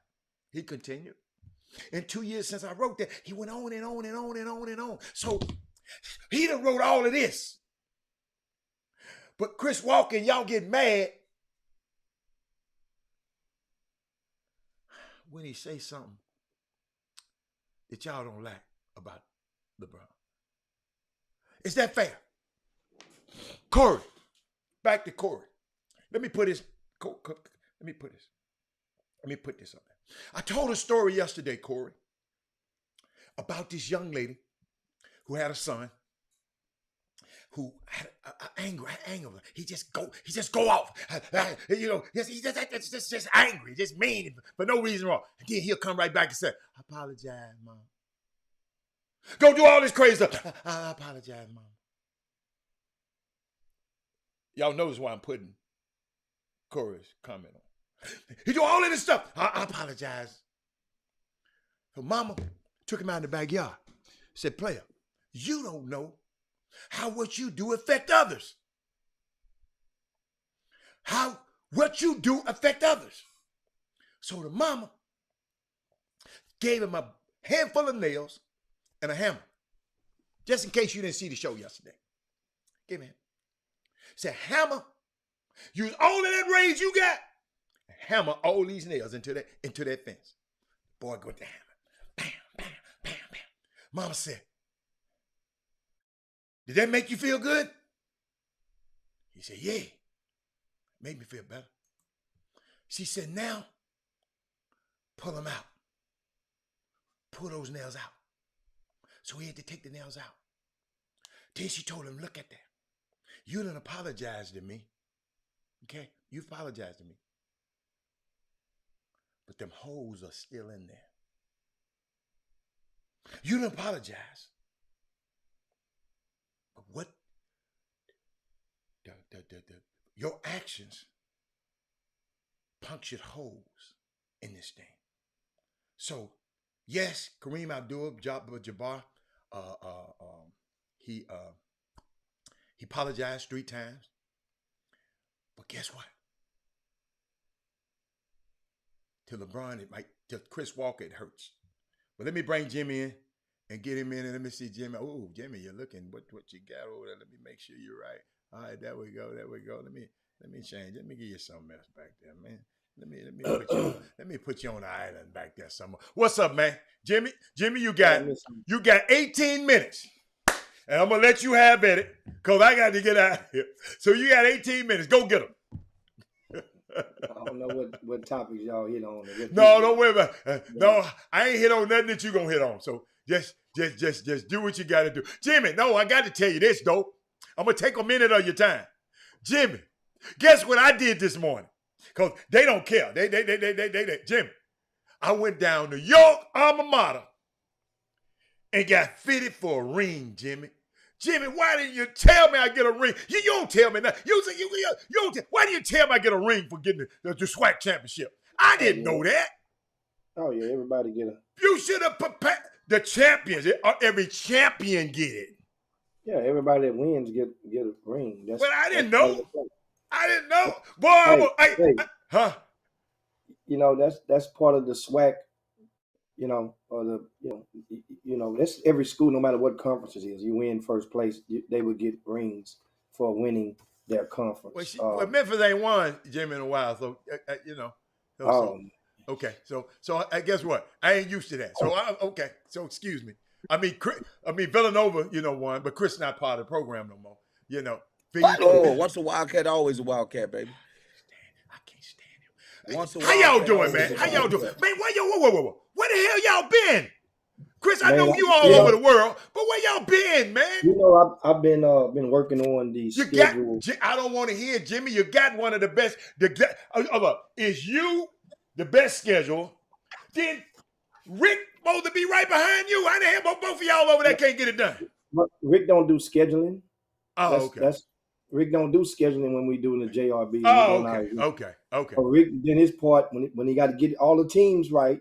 Okay. Then you do the schedule. Okay. If you don't have the teams vetted, and what happens is you do a schedule, and I leave Chris Walker with the luxury of holding me hostage because he ain't paid his money to say, yo, man, Jimmy put me on the schedule Friday at 5:30, Friday at 6 o'clock. Man, hell with that. We ain't going to even play. So now I got a gap to fill. Oh, you're talking about when Chris used to have a team. So you gotta do that. That goes in the schedule, and a lot of times in scheduling, before we get on and get talking about some good stuff, a lot of people may not really understand this.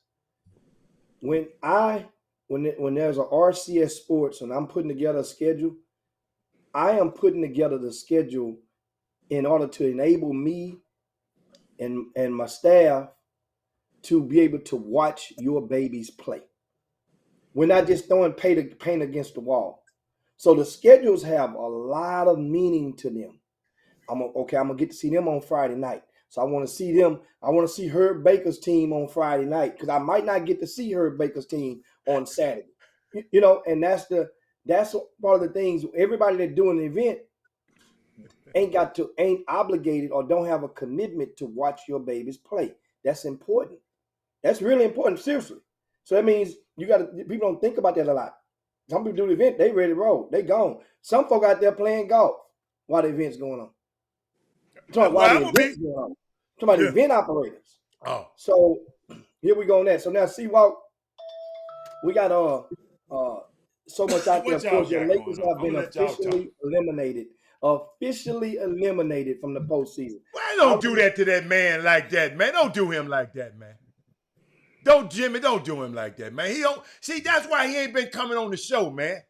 Cause we don't treat him right, man.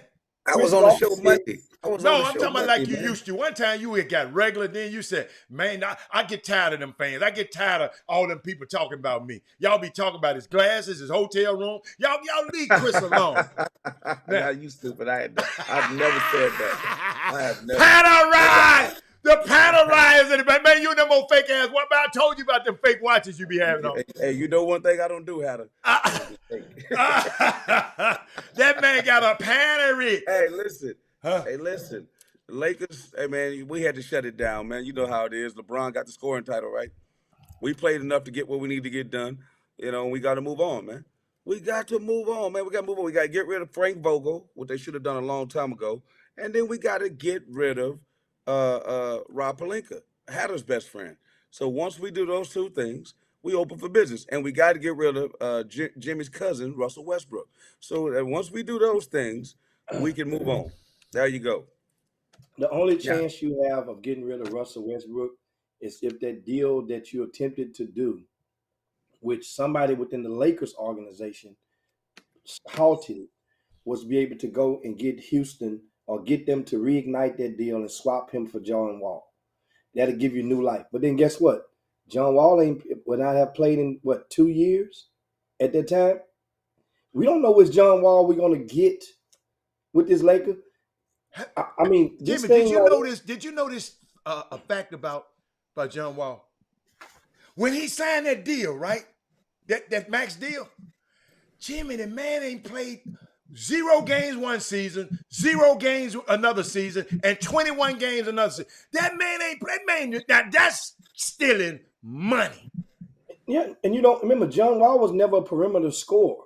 He was a guy that can slash and create and get to the teeth inside the defenses. So understand, LeBron needs somebody that can create perimeter scoring opportunities and on a consistent basis.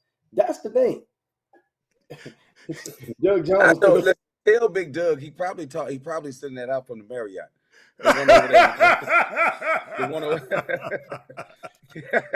He probably sitting there. I didn't know they had good internet at the Marriott, Big Doug. My bad, over there at the Intercontinental. Hey. But he said he moved his spot though. Hey Chris, are you all right though, Chris? I just want to know you all right. I mean, Cause Chris, you talk so much stuff in the beginning of the season. I told you them old Geritol drinking ass people wasn't gonna win. LeBron was hurt. Injuries, man. LeBron and AD it was never Westbrook, and it was never Carmelo. All right. Then you got your homeboy, dope smoker. All right, Malik Monk. I don't know how they thought that was gonna work. Then they got Wayne, whatever his name is, from North Carolina. He couldn't play on North Carolina's college team right now.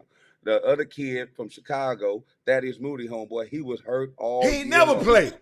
He was hurt all year long. Then they brought back the traitor that wouldn't play because he wouldn't get the vaccine. They brought that boy back. He wasn't no good. The boy from Seattle, I forget his name right now. That's how good he is. I mean, it was just a smorgasbord of just bad decision making. And and LeBron just wasn't able to carry him like he's used to. He's not able to carry him, and it's just what it is. But he still got that 38-6. Herman Scott. That's all I'm saying. That's all I'm saying. But street clothes is the one that killed him more than anything else, man. And hold on, Chris. Thank you, Doug. I was trying to be nice to him, Doug, but I'm gonna let Doug tan your head off, and you ain't paying attention. But listen, we know what the real deal is. Just because he's not playing, when he plays, he leads the league in scoring. Doug, okay, Herman. Hey man, you gonna leave Big Doug alone? Y'all something else, man. Y'all hate. Y'all know what time it is. Read as the great Jay-Z says. You know about. You know what? I'm not going to say it because you don't like rap. Don't say it. I'm just saying. Because you the one think rap is our culture. You know the price of everything, but the value of nothing. That's you, Hatter, right there. The value of nothing. Keep it pushing. Come on, man. Now, see what there's another issue on the table, and that is in the collegiate ranks. That is the money. What it is, the cost of attendance, the cost of what it is. Cost of attendance, what you get after they pay out the scholarship, yeah. And that money, can you explain what that is? Because now it's in the news because it's a good thing, but a lot of people, you may be fortunate enough to be recruited by one of these schools that have the luxury of paying this stipend to the players. And it's based on, this one right here is the bonus based on academics. That's what they say technically. And I never heard of that. I never heard that. Yeah, this is another, and they have a list today of the schools. Out of 130 of the FBS schools, only 21, right, have plans in place to provide these academic bonus payments. It could be as much as $5,880. Okay, I'm with that. That makes sense. Right, that's an extra $5 on top of what they're getting. And you'll explain the other one in a second. But I'll name you these schools real quick. Arkansas, Auburn. You're not gonna name all 100, or you're gonna name the 20? It's only 21. Okay. Arkansas, Auburn, Clemson, UConn, Florida, Iowa State, Kentucky, LSU, Miami, Missouri, North Carolina, Oklahoma, Oklahoma State, Ole Miss, Oregon, South Carolina, Tennessee, Texas, Texas Tech, Washington, Wisconsin. There's only 2 in the state of Texas, it appears. It's only, of course, LSU is 1. No Villanova on that list. Because they're not an FBS school. That's why. Okay, you're right, because of football. And exactly. So now, understand, this is 21 schools say they have plans in place to start doing this year. Now, explain us what the cost of attendance is. Because some schools, that means these kids will be getting this in addition to cost of attendance. All cost of attendance. So there's a scholarship. When you get a full ride, they pay books, tuition, board. After all that money's being paid, right? There's an amount of money that's left over, right? Which there's been there forever, that they've never given out, because this is the irony of it, right? And then they give that to the players, right? Whatever is left over. Where did that money go? Where did that money go? Exactamundo. So for years, they was banking that. Or it's just a fictitious number. There really isn't a number. So after they pay everything, right, they give them whatever's left over. Now, here's the other piece. You mentioned before FBS schools. People got no difference between FBS, FCS, and then the NCAA, right? I had on my podcast, I had Jackie McWilliams, who's the CIAA president. Right? Is that the lady you talked with about the... I told her about coming on Chop Shop. She said she wants to come on. I told her she said she'll come on. You guys will have her. Is that the lady you had the debate about whether a woman can play in that's Sarah Kustok. Play in the NBA. Okay. Sarah Kustok is the color analyst of the Brooklyn Nets. Okay. But Jackie McWilliams played at Hampton. She's a commissioner of the CIAA, and she worked for the NCAA. She's been on all these boards and committees. It was a great interview. It'll come out in a few weeks. I encourage you guys to bring on the Chop Shop on Women Rock Wednesdays. But there's a difference. So the NCAA that just took place, there's billions of dollars that's probably going to come out of this. Maybe not billions, but whatever. But just know that the NCAA, this was the second largest viewing of any sports event in TBS history. You heard what I just said? This Final Four. And TBS You mean the history, network? You mean the network TBS? ever, because they haven't done the streaming part yet, because you got to realize streaming and all that stuff didn't exist. So now when they add that piece, it might be the largest ever watched. That's how much money they bank it in. Here's the irony of it. The NCAA does not get any of the money that comes from the FBS schools. The 120 FBS schools, the football schools, the Alabama, they got their own thing. In football. Schools, they got their own thing. Yeah. Those schools. Mm-hmm. So when they profit share, it has nothing to do with the NCAA. Absolutely. Now, the NCAA tournament does benefit the other 350 schools all the way down to Division II, Division III, and so forth and so on. That's why the NCAA tournament is so big, because it funds all the other 350 schools, where the FBS only funds their schools. Oh, keep talking. So they double dipping. You see them, Jimmy? They double dipping. Not only they get the football money, the football teams that have basketball schools, they get the basketball money. How about that? So that's like a real estate agent hitting on the front end and back end of the deal. Front and the back end of the deal. So getting back to cost for attendance. Maybe about 5 years ago when I was back in coaching, that was the thing. Let me tell you the evolution of recruiting and how it's happened. It used to be, man, y'all don't come on TV, man. I'm going to go somewhere I can go on TV. Right? Then that ended because now everybody's on TV. I shouldn't say everyone's on TV, especially at the highest level.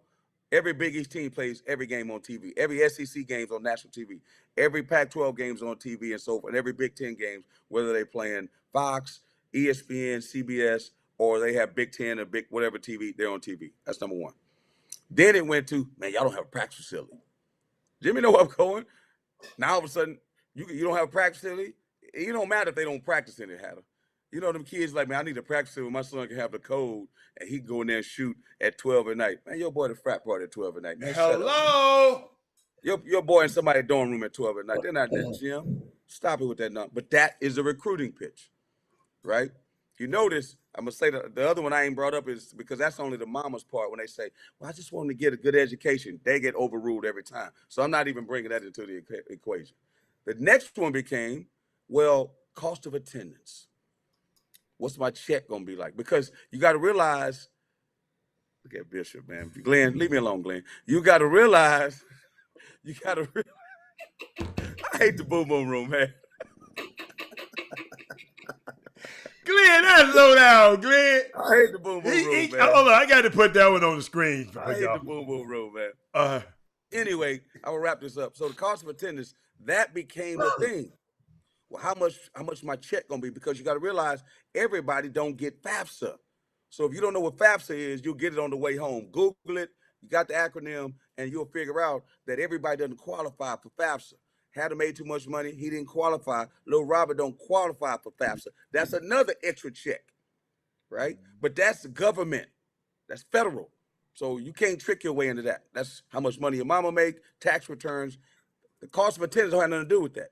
Now, right? Now what we're dealing with now, NIL. It's the first thing they talk about. Again, it used to be, y'all wear Nike. It used to be, hey man, y'all what kind of practice facility y'all got? It used to be, are y'all on TV? It used to be cost of attendance. Now it's NIL. So that's what's going on in college. But this is what you wanted, Chris. You wanted NIL. I'm just telling you what's going on. Okay. No, I want revenue sharing. I don't want name image. That ain't what you said at first. That's not true. They should be profit sharing with the universities. If a university gets a $50 million check, right, from the conference, the kids should profit share in that. Bottom line, because name, image, and likeness don't work for everybody. Because everybody got a name, but everybody don't have image and likeness. I'm just letting you know that right now.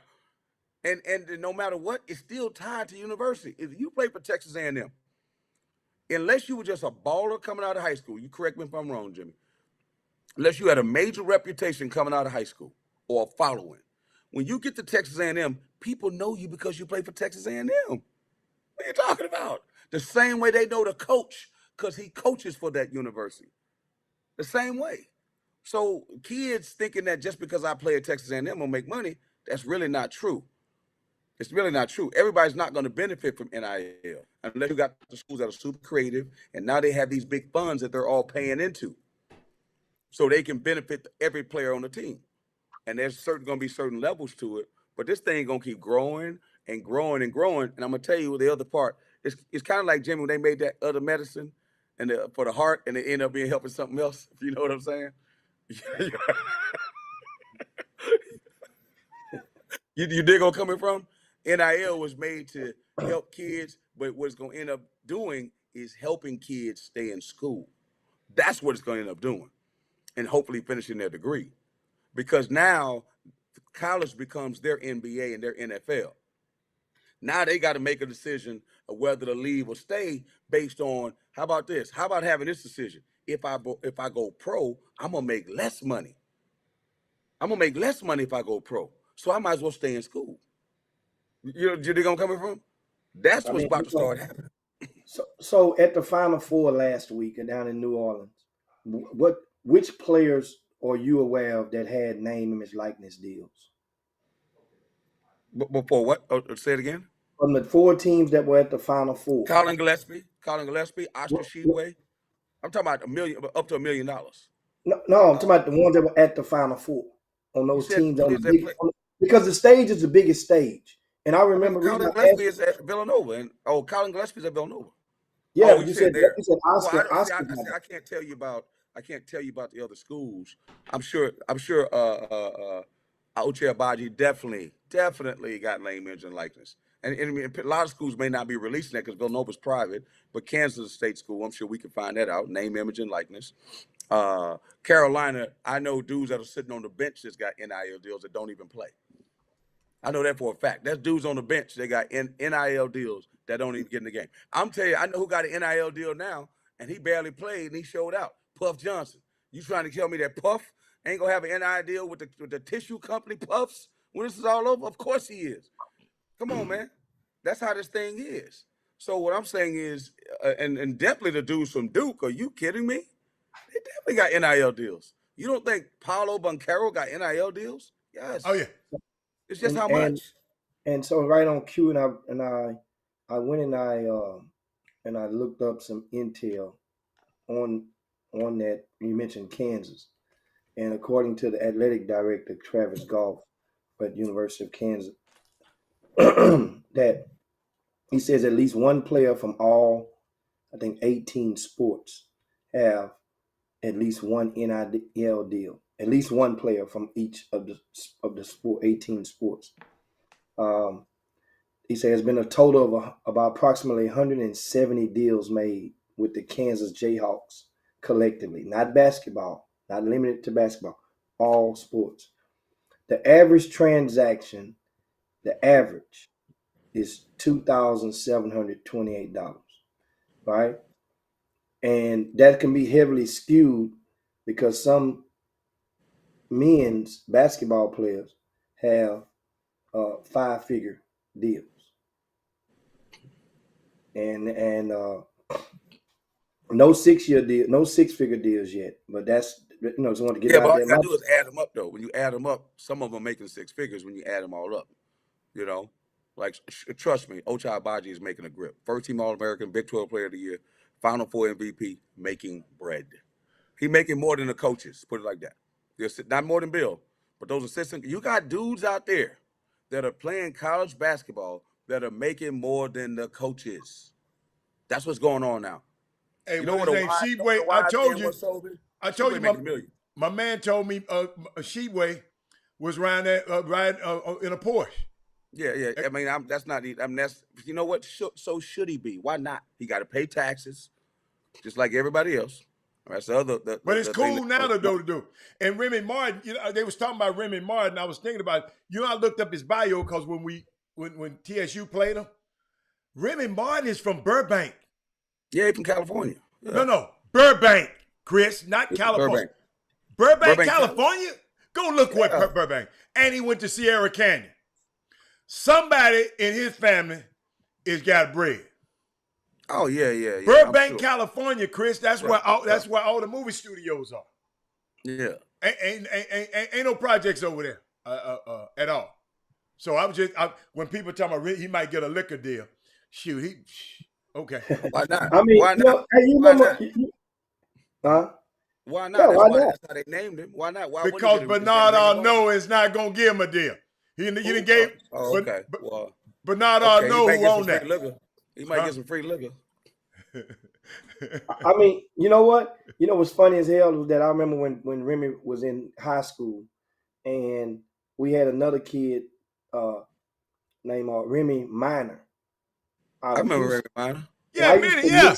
I several times his mom used to watch the Chop Shop all the time, and you know how it is. She, I guess, graduated out of it, but you know, we'd love for her to come back and get some intel because she's now coaching boys basketball as a volunteer in the grassroots sector in Houston. But I used to always say the mistaken Remy Minor's name for Remy Martin's name when he was early on in high school. Big difference, by the way. Big difference. Yeah, big difference. Man, one play, the other one can't. But listen, though. Don't you ever say that about my kids. Man, you know what? Hold up. Play, the other one can't. Hey, Chris, look what Kim Jackson wrong for this, man.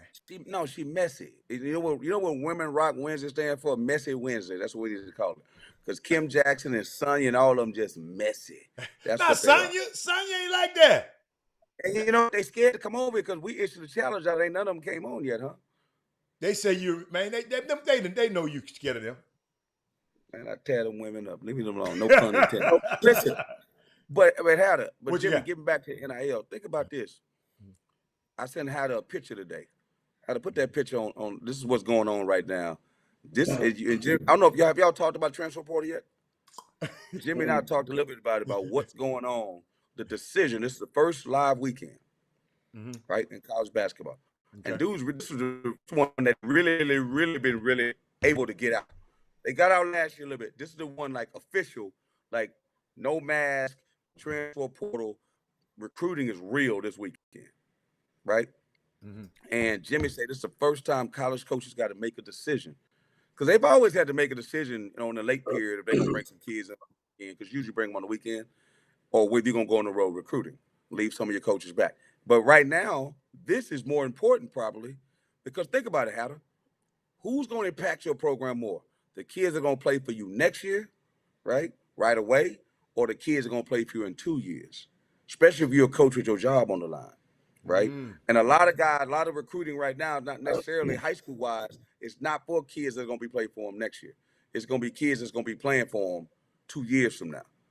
So the question is, are you going to host kids coming on the road for coming to your campus next year? Or are you going to do it for the kids that you may have a chance to come on your campus 2 years from now? Jimmy, you take it from there.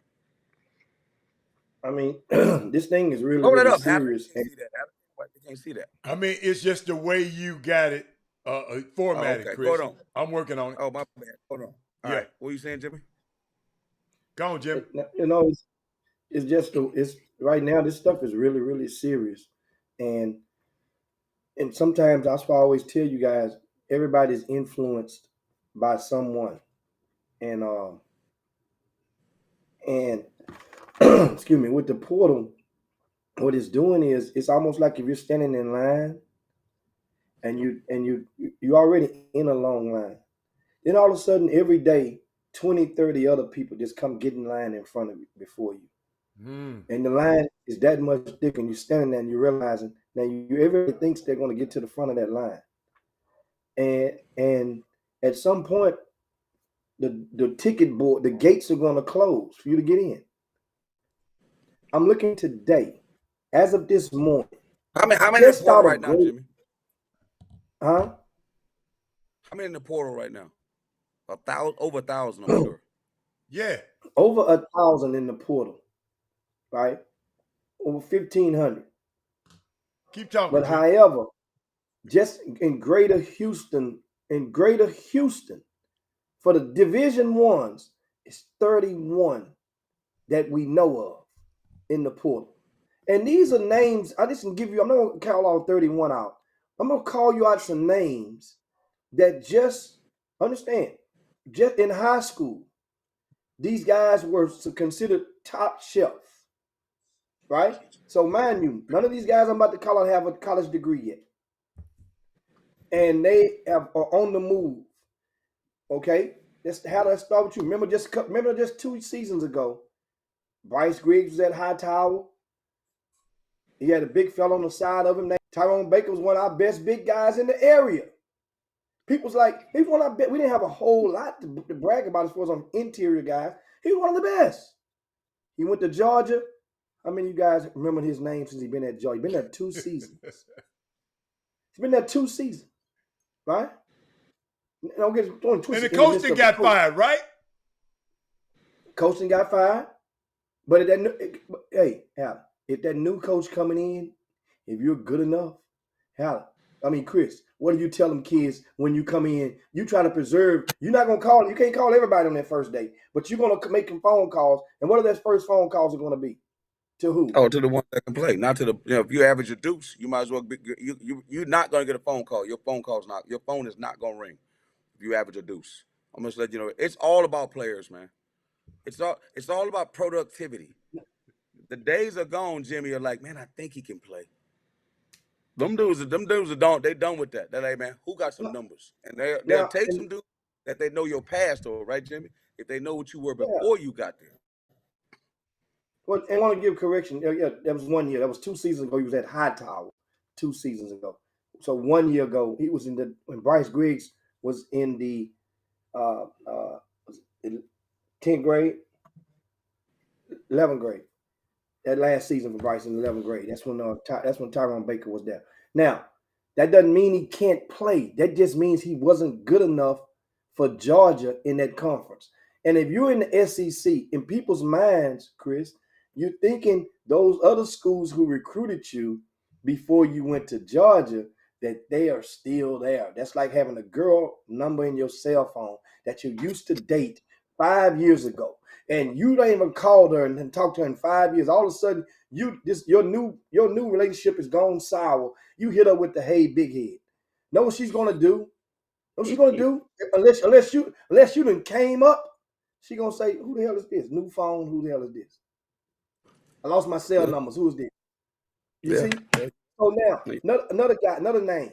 Of course, just remember, these guys don't have degrees. Marcus Williams.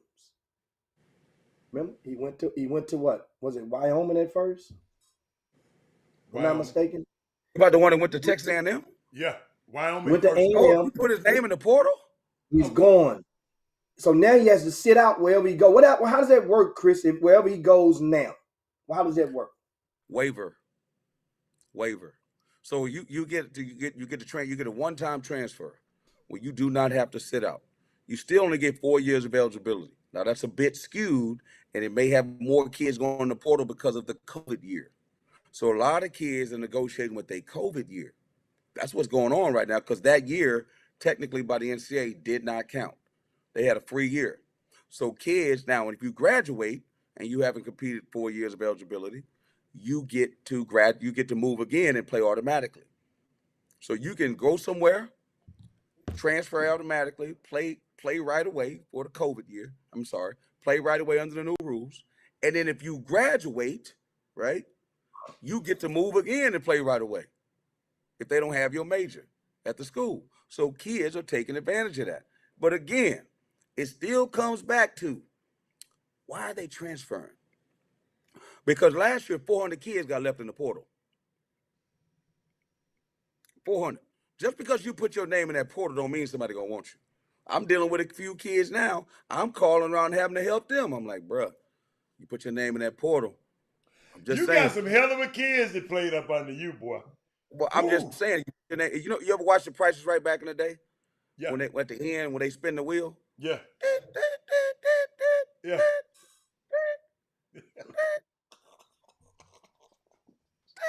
That's what it's like for some of these dudes. Because they see it spinning, they're like, oh, I'm about to get this money. I'm going to get this money. Then it starts going, and the months start counting down, and some of them, it ain't what they think. So these guys so what did them 400, just give me a overview. What you think those 400 kids doing right now? Division II, Division III, TSA, Southwest Baggage, Uber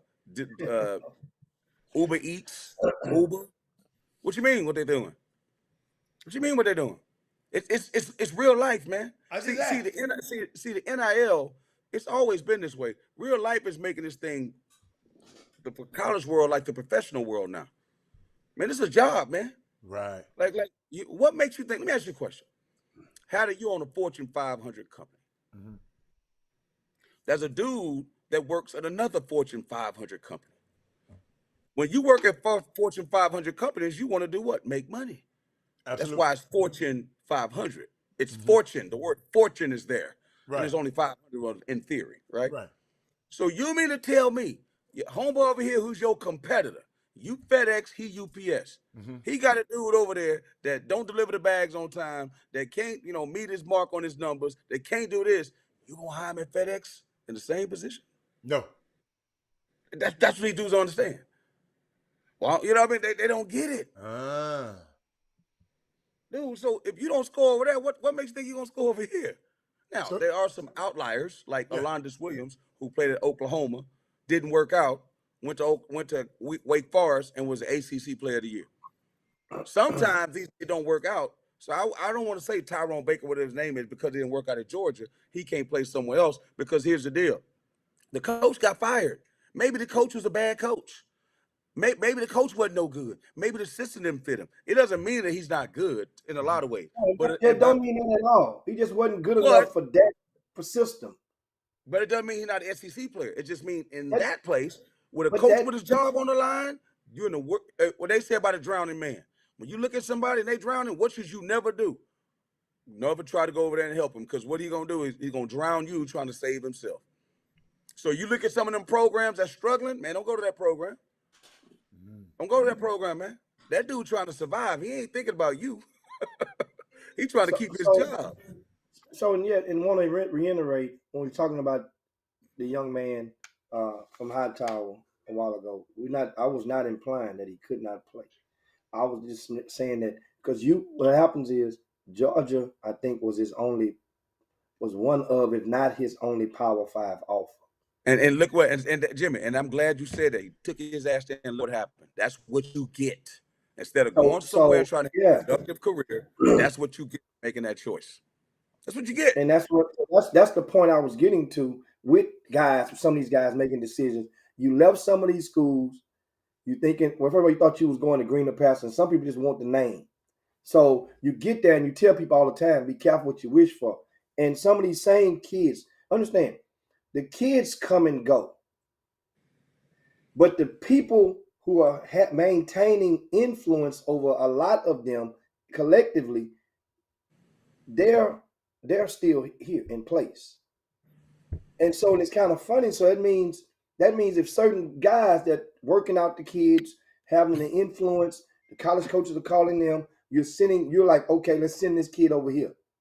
And you send him over here, then the young man and his family, when they realize a mistake has been made, they go back to the same workout guy and let him maintain influence. You still can go to him and get your workouts and development, but why are you using the same person if he made a mistake on the first one, unless you are okay and he have atoned for... Jimmy, it's like everything else. Why does the woman that date the guy that talks down to her and cheats on her still date him? It has nothing to do with the guy. The guy dug in on who he is. The question is, how does the woman see herself? And maybe that's a poor example. I'm just saying the same thing with these schools. It don't have nothing to do with what Georgia is. Georgia gonna be what Georgia gonna be. The question is, what are your expectations as a family and a kid? That's what it comes down to. So if your expectations is go somewhere and put your career in somebody's hand that may not care about you, and the bottom line is feast or famine, or you just going because, well, he rich. Well, Future is a rapper, so I love Nick Cannon because he popular. I don't care if he got 12 babies. If that's what you gonna do and put yourself in the middle of, shouldn't nobody feel sorry for you. Because that's you going there for a specific reason. Well, I'm just gonna go towards the highest level. Okay, guess what? I'm not blaming Georgia because you didn't play. I'm blaming Kareem. Because if he thought you saved his job, what would he have done? Played you. Y'all heard Coach T on here a week ago. She don't care. She gonna put her out there if she thinks she can help her win. Because at the end of the day, self-preservation is the first law of life. I care about me more than I care about you. So if what you can do can help me, I'm gonna let you do it. Right or wrong? Y'all tell me, does not make sense? You preaching, Reverend. As they say, you'll get it on the way home. 2 more names. Remember this now. These 2 young men started off at the same high school together in Houston. They ventured off to about at least 3 other high schools. Afterwards. Played on various grassroots teams during the process. Now they're in college, right? And one of them went to LSU. His name is Jarrell Colbert. The other one is Keon Edwards is the other one. He signed with DePaul and then Nebraska. When Stubb came in, he didn't keep him and he transferred to Nebraska. So now both are on the move again. When I say again, Jimmy, I mean, it's the same little crew was handling these kids. The same little, yeah. Okay. You see, here's the thing. Okay. Here's the thing. If this is why we're so adamant, and people who are watching right now, this stuff doesn't attempt to change and correct itself like a market can correct itself sooner or later. Until more people like yourselves who've had those bad experiences stop looking at it as though, man, I don't want to embarrass nobody.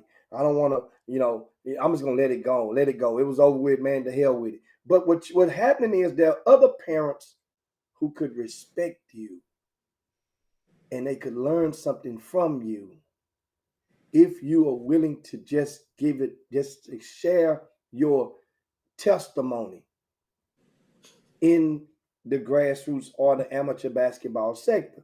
This stuff is important. The more people just be quiet, don't say nothing. Understand, you could come over here, people, and don't even have to give names. Keep talking, Jim. Oh, man, we're talking about a whole other topic that's serious.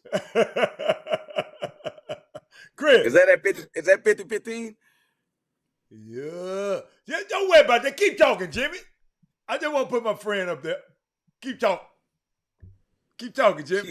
She didn't upgrade it like crazy. Thank God. Oh, my God. Bye.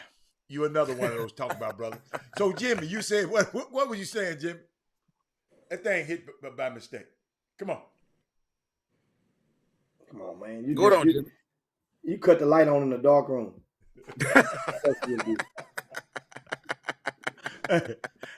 It's 2:22. You better get it out.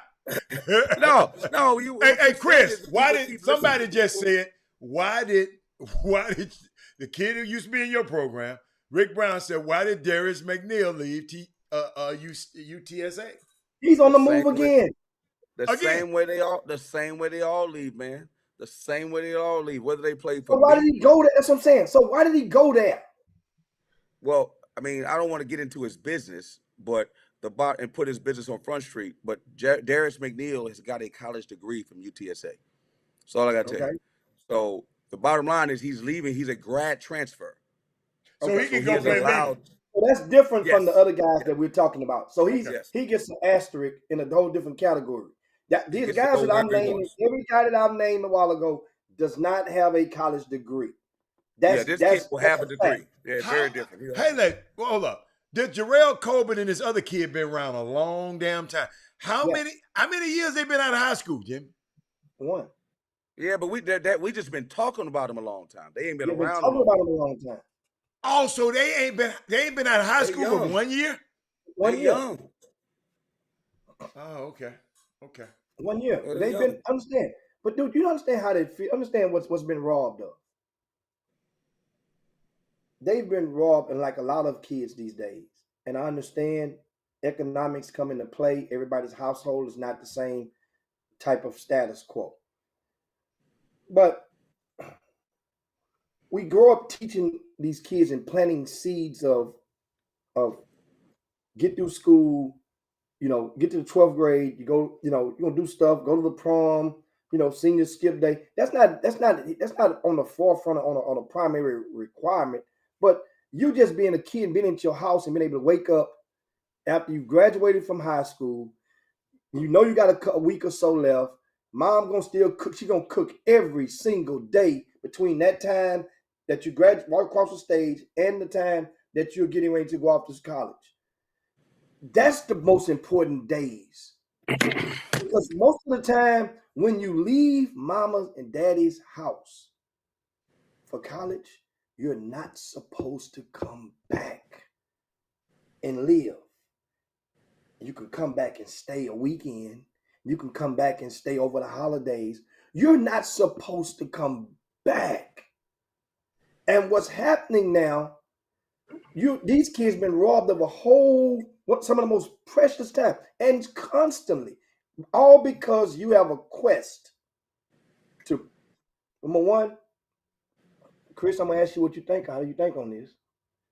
Some of that is fueled by a quest to prove people wrong. Okay. Prove people wrong what? Like prove like people like you wrong? You know what? People like who? Most people leave a school and go to another school because you're talking about that. So I'm gonna show y'all it was the coach's fault. I'm gonna prove you wrong. I'm gonna show you go to one school, you're not putting up numbers. Oh, you know what? That was their fault. That stuff that they playing us out of position. We go to another situation, and you. Let me tell you something. This is what people don't do. First of all, I'm gonna correct something. Darius hasn't been to 5 schools. This is 3 schools, right? This is what, and that's not even defense, but this is what's normal now. You guys understand that. Look at the kid that played at UAB, right? Walker, the kid, little guard, was a lit conference player of the year. Same league with Junior was in. This dude was a conference player of the year. Dudes have been to 3 and 4 schools. This is normalized now. The kid that played for Gonzaga, yes, Gonzaga, that was his 4th school. This is the thing now with a lot of these kids. They're moving around. But here's the thing. Not only are the kids moving around, it takes 2 to tango. The coaches are taking them. It's not like the coaches ain't taking them. You dig where I'm coming from? This is what's going on in this situation. It's what it is. All I care about is do they get a chance to finish their degree? Herb Baker brought up something, and I've actually told Darius this before, and I've told other kids, even some of the other guys that have gone to Cal or certain schools of Cal's ilk. Hey man, why would you leave Cal Berkeley? You got to understand, it's the NBA now.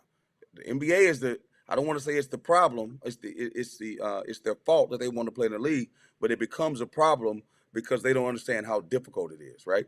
It's like, hey man, why would you leave this place, which is one of the hardest places to get into school, that people that come to this school, if they use it the right way, because that doesn't mean everybody go to Cal Berkeley is successful.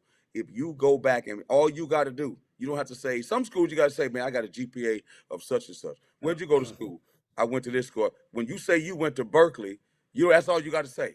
When you say you went to Harvard, that's all you got to say. When you say you went to Stanford, you don't have to say nothing else. Am I right? They understand what I'm saying, Hatter? When you say you go to Cornell, nothing else needs to be said. Now, when you say you go to some of these other schools, people going to look at you sideways or they ain't going to put nothing on it. But when the minute you say you go to certain schools, they perk up a little when they're talking to you. Absolutely. Absolutely. Oh, wow, Berkeley. Oh, yeah, you must be a really smart person. Or, yeah. Wow, we need to really take a look at this dude's look at his resume differently here. Or, wow, let me shake his hand a little tighter. Absolutely. This guy's accomplished something because he's been in a room with some people that are super smart and he's made it through the gauntlet, right? That's just that's what they tell you, right? If you say you play the NFL to a parent, they be like, whoa, wow, he played in the league. We got to listen to him differently. That's just how it works. So when you go to certain schools and it's all because of sports. That's the elephant in our room. Hey man, I'm not saying you can't be in the league, but why you gonna leave here if you being successful to go there? Wow. Why?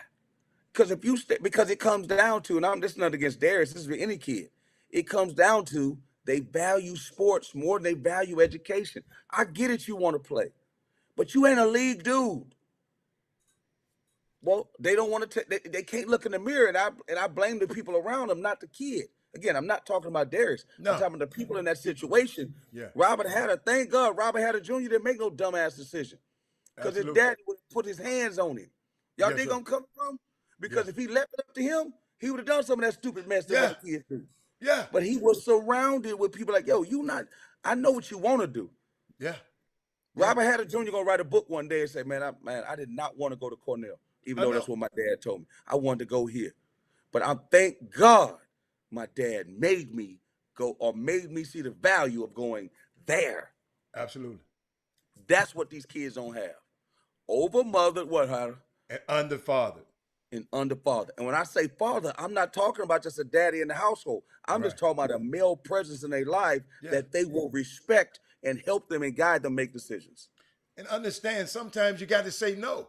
I mean, and like I said, parents, I know it's hard. I mean, it wasn't easy because this kid thought he really thought he was thinking about transferring when the coach got fired. I said, transfer to do what? I said, transfer and do what? Play back. You got to be out your rabbit mind. Dude, the associate head coach at Fullerton is Joey Brooks. I mean, Joey Brooks, right? Joey Brooks that played at Straight Jazz. Associate head coach at Fullerton College, at Cal State Fullerton, that went to the NCAA tournament. Oh, when did he get that job? He just got it? Last year. I didn't know that. Last year he got it. Okay. Right, last year. He went to Notre Dame. Could be on the move again. Could be on the move again. Mm-hmm. Right, went to Notre Dame. Mm-hmm. Clean cut kid, played for T-Mac as well. Yeah. Back in the day. Absolutely. I got the head coaching job. And then remember, if I would have got it the next year, he wanted to come there. His mom and dad are lawyers. Absolutely. You know what his mama said? Mm-hmm. You ain't leaving Notre Dame. We ain't leaving that money on the table. Yes. Y'all understand? Yes. Mom, I'm not saying they got to be lawyers. No. They said, no, you're not leaving there. No, sir. Because I know when you have that on your resume, what it means to them other folks that are decision makers. Especially what high school did he go to? Straight Jesuit. You don't make that type of investment in absolutely. And to get a degree from Wright State, no disrespect, or Northwestern State, because I can play a couple more minutes in a 1B league. That's the problem. See, here's my thing. Again, elephant in our room. But back in the day, we couldn't go to these schools. We couldn't go to these schools. Now, because we can run and jump, and not all of it, but most of it, they let us in. And we can get the same advantages of everybody else, because when you graduate, they don't ask you what number you graduated. They just know that you graduated. Absolutely. And what do? We go in and all we think about is hooping, running, and passing. That's all we think about. Yeah. We're not even thinking out, man, you're going to play 4 years here, and when you leave here, you're going to live another 40. Do you understand that? Right. You're going to play 4 years here. Chris, why is it so hard for us to get that through? Some people trying to get it. We know the price. We know the price. Jay-Z said it again. We know the price of everything, but the value of nothing. Right. How many people have paid for, you just mentioned Straight Jesuit. Well, I don't know if we have that situation here in our city. Okay. There are kids where I went to Villanova and all that stuff. Prep schools in the knapsack in New England. It costs more to go to those prep schools than it costs to go to college. Do you understand that? So a lot of people realize that. Those people understand the value of paying for that, or moving cities so their kids can go to a certain school to gain interest into Harvard that they're going to pay for. Mm-hmm. Robert Hatter went to Cornell where he got money and some help and assistance. Mm-hmm. Not the mother dudes little Robert went to school with. Mm-hmm. They paid to go there, right, Hatter? Mm-hmm. Everybody paid. So I guarantee they came from some prep school or something where they paid to go there too. Mm-hmm. So when you know the value of something, you just ain't gonna let your kid walk out of there. But you know, and that's what I was trying to explain to you, Chris. I knew the value of it early, because you got to realize Robert went to Kincaid in the 5th and 6th grade. And the reason I put him in that school in the 5th and 6th grade had nothing to do with athletics, because you can play athletics in the 5th and 6th grade. But I wanted him to be ready, his mind right, so he can go to a school, to a Harvard. So Angel make a great point. And then people don't know this. I went to Villanova, but because I had a brother that was sick. Jimmy had the wheelchair back then. I was thinking about staying at home. So Rice University was one of my visits. I said, I'm going to pick one school to visit. It was Rice because of education. Willis Wilson was there as an assistant back then, and I loved it. It just wasn't Villanova. I wanted to play on Big Monday and all that stuff. I just couldn't see it back then. Right. But if I knew what I knew now, I love being at CBS. I love everything that goes on in my life. There was no mistake in that regard. But if I knew what I knew now and what that school in West University is all about, there ain't no way in hell I'd have took my butt up to Villanova. I And guess went what? right. And Imagine Chris, if I went to Rice, Jimmy, what would be going on in Houston right they now? didn't even recruit Robert. That coaching staff. Yeah, They that's didn't crazy. even recruit him. Yeah, I don't know who was there, but yeah. He got fired immediately though. Jimmy, But you know. I get you. I don't even know who he is. But I'm just saying we don't know the value. If we paid for it, right? For instance, Hatter, think about this. Jimmy know this running, and we got people on here to do summer basketball. I told y'all when I first came to Houston, Jimmy and I got that Adidas deal, right? John Erie used to have it, and my boy When you took first over. came back to Houston, so When I first came back after I was coaching college, my brother passed away. I came back, and my boy Sonny Vaccaro leaves Adidas, and my boy Darren Kalish takes over. Remember that day? Oh, right. And then I got the Adidas deal, right? A huge Adidas deal. And I had all that money and had all that product. And I said, Jimmy, how can I beat the hoops? And Jimmy said, you have to pay for everything. I'm like, what? Hold on. You mean I got to pay for everything? The parents don't know the value of what former college coach. They don't know the value of the knowledge I could give them and my connections in the business. He said, Al Pastor ain't play college basketball. Don't matter. You know what we understand? Is it sponsored? It don't matter if it's the best thing for you. Are they paying for everything? Can the parents travel? And I get it because that's an issue too. But that's what they come at you at. It ain't, hey man, Coach Walker can help me. I'm going to go to Tennessee State because Eddie George played running back and he can help me. I'm going to go to Jackson State. I'm just saying. I'm going to go to Graham. They ain't going to say that. Nah, man, I ain't doing that. First thing they say is like, what's the NIL money like? We can be brought. You know, we can be bought. Are they sponsored? Because I can't afford to pay that, because that's a different issue. I can't afford to pay for all this stuff. Are they sponsored? So again, that's another way of them using their athletic ability. And I get it, because that's the way the system's set up. So what I had to do was, Jimmy, what I had to do? I had to pay for everything for them to even listen to me. Otherwise, I'd have been Dr. Shooty. Right or wrong, Jimmy? It ain't like Dr. Shooty can't pay for everything. He just ain't doing that. Right or wrong? That's right. It wasn't that Davis, and guess who else learned it? But he didn't have a deal. David Salinas back in the day. He was another guy. He just didn't have the, you know what I mean? He didn't have the Adidas thing on his head that he can get things. But I'm just telling you right now, that's how parents come at you. Well, if you ain't sponsored, we're going to talk to that team. I said, well, what if that team over there treats you wrong? Don't matter. If you ain't sponsored, I'm playing over there. Am I lying or not, Jimmy? Yeah, and I said it yesterday. Let them go. That's the whole thing. A lot of people are so afraid to let go because if you let go, those kids gonna go bump their heads around the room, and then where they have to go. It's kind of like a mouse loose in the house, ain't but one hole. Where they gonna go? Let them go. Let them go. All you do is stand by the hole. You get it? If a mouse loose in there, ain't but one hole. Stand by the hole. I promise you, they got to come back to that hole. If you want them. A lot of people don't get it, man. And speaking of that, Chris, just today, a big announcement on social media. Remember, this is going into the live period. This is almost like the first day of school for a lot of grassroots teams out there. You've been practicing, you've been working out, you played a couple of events, but this is the first live period for Division I coaches to come and watch this weekend. The Houston Hoops has lost their starting point guard. Who is that? His name is Orlando Horton. So he's going to the Texas Takeover. And they put a release out on social media today, which is huge because his departure depletes the Houston Hoops roster of available personnel to only 7 players. I don't remember a Houston Hoops 17 and under team. I'm saying there's nobody injured. I don't remember a team for the Houston Hoops suiting up 7 players in grassroots basketball since maybe 2001. But that was because of an injury. And so now, remember, think about it. So look here, Chris.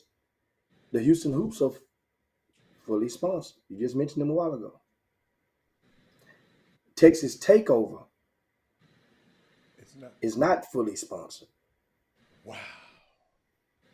There's a growing number of young men. Once they get those shoes, I keep telling you guys, once them shoestrings get dirty, then what? And it's sad and unfortunate because now the Houston Hoops understand how this thing go. You have to go through a process to get a kid added to your roster because of NCAA. Because a kid, the way that this system is, first, a team can go and get a coaching, have to get a certification. A kid has to go and put his name into the NCAA website and take a class, a crash course. Then, and after doing so, they ask the kid to list what team is he playing with. That kid says, boom, this is the team I'm playing with. Then that means automatically the way that the links are, your team, Chris, that kid will pop up on your roster.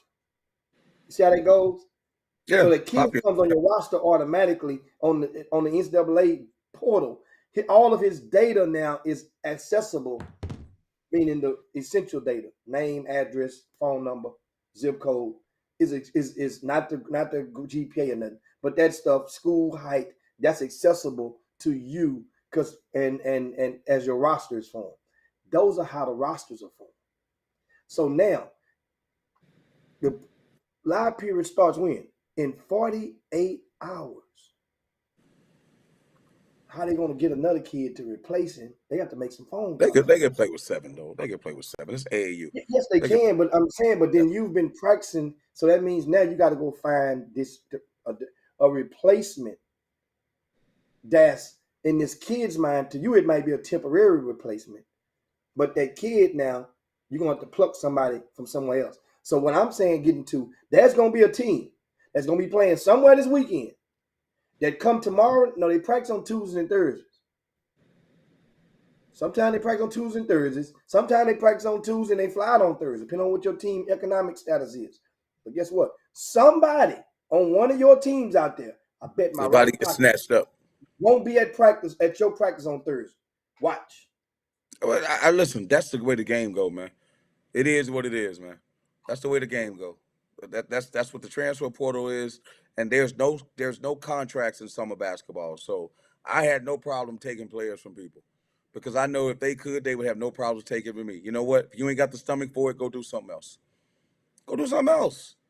The parents are making decisions. That's why I always tell people, man, you got to have great relationship with parents because you have a relationship with a kid, you could be gone they could be gone in 2 seconds. And that's just what it is. But I don't know the situation with the kid, and I don't know anything about what's happened with the hoops or anything else. So anything, that's why I'm not going to comment on it because it could be for whatever reason. Somebody could have said something inappropriate. Somebody could have done something. Somebody could have lied. Who knows what happened? I don't know. But your point is he's not there. And the bigger point that you made is everybody else better start showing some love to their players because somebody going to miss somebody this weekend. Because if they get got, somebody else going to get got. Or they may roll with 7. But conventional wisdom says they're going to go get somebody from some other team. And the first place they're going to start is not on a non-sneaker team.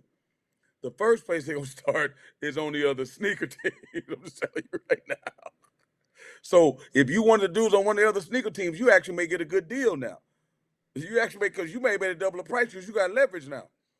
You know what I'm saying? You got leverage. This thing is about, understand. So know what's so funny? It's not really funny.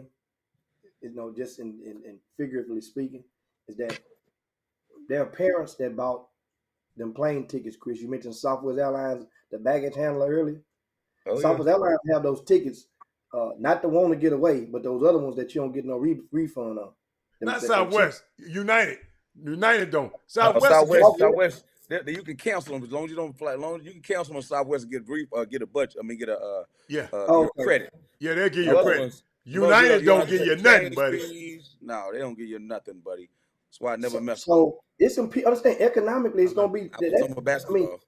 A parent about this ticket now. Ironically, because the Houston Hoops is going to Atlanta. Jimmy, you can change names now, Jimmy. You can change names. Yeah, you can change the name when you get them in a group. If it's a group. If they under 18, right? It's easier to do. Yeah. Now, we used to do it with franchise. Yeah, we can change that. Now, of course, Jalen Lowe. Now he gets a chance to showcase his skills at point guard. He gets to play until he don't want to play anymore, which he's definitely in condition, in good shape, because he played 32 minutes a game with Rodney Courtney at Thurgood Marshall this year. But he gets more shot opportunities. Those big guys will get more opportunities, but you're still going to need another body. Now, that's the whole thing. Personnel and ball. What if Jalen Lowe is in foul trouble? Houston Hoops are in deep trouble. As I mentioned last week, and just Status Movie just reminded us, Houston Hoops open up with Mean Streets in the EYBL this weekend in Florida. So it's going to be interesting. But trust me, guys, the Houston Hoops will bounce. They will find a replacement. And when they do, watch. It's going to hurt. It's a zero-sum game. For every winner, there's a loser, and every loser, there's a winner. They're going to keep going. Their job is to keep going. Because you know what? All they got to do is send out a video of the EYBL, send a video of that product, and that product turns into crack for a lot of these young people this time of the year. So they're going to replace. Now, Texas Takeover, they also picked up another guy, Adam, who's ranked in the top 20 in the area, top 15 or so. Traylon Porsche from Beaumont United, back-to-back state champion. I thought that was a football player. Remember, he quit football back in November. Well, right at the end of the season, he said no more football. Well, he quit before November. I'm sorry, but they wouldn't let him play basketball. Quit in October. So he's not playing basketball, but he was thought to have been going and rejoining the JL3. He was just undecided. Well, he's made a decision. He's not going to the Houston Hoops. He's not going to JL3 with Wesley Yates. They could have carpooled together. He's going with Texas Takeover. Once again, kids are turning down shoes. I mean, somebody writing checks. Somebody writing checks over there. Somebody promising something. I don't care what you say. Somebody is promising something for those kids to turn down that opportunity. That program, Chris, don't have that pocketbook normally that fits the criteria. They don't have the pocketbook that normally fits the criteria. Like, so you've been in their pockets. Somebody doing something, Jimmy. Certain programs you could tell because normally the pocketbook guy will come and grandstand when the team is winning. He'll come. What if he just a slick guy just don't want everybody to know what he's doing? Somebody doing something. Chris Walker. I'm with Chris Walker on this one. That's possible, but let me tell you something. Some people can sell on relationships. Okay. Man, come on, man. Okay. Yeah, that still works. Come on, man. So, okay, for the same reason some of those kids in that transfer portal won't leave those workout guys alone who told them to go to 2-3 different wrong-ass schools. That's a relationship. Why they won't leave? We're just not this smart, man, when it comes to this stuff. You're right, Jimmy, what you doing, you praying. I mean, these people are preying on the ignorance of people. And all I mean by ignorance, I mean people just don't know. They are praying, like not praying to God, praying as in a hyena on people, man. I mean, it's some of basketball crazy. But you said something. You got what you got me? How in the hell the Houston Hoops storied program? My son played for this program. Losing players. See that we'll talk about that. We'll talk about that on another time because y'all. But how the hell got all of everything? So you no relationships? They got the kid ain't got to pay nothing, and you still don't want to be on this team.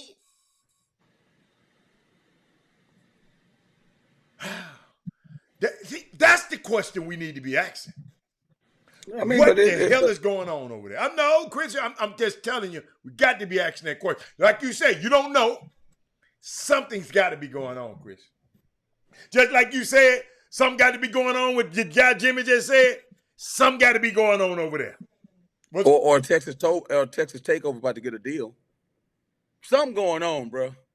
Well, right now, as it stands, somebody just asked the Texas Takeover. Okay. They are under. They are. They. Get this right for you guys. They don't have an Adidas deal per se with the company. They are under the umbrella of Southern Assault out of Dallas with Von Zell. Okay. So Von Zell, out of his product agreement, Von Zell allocates product for Texas Takeover.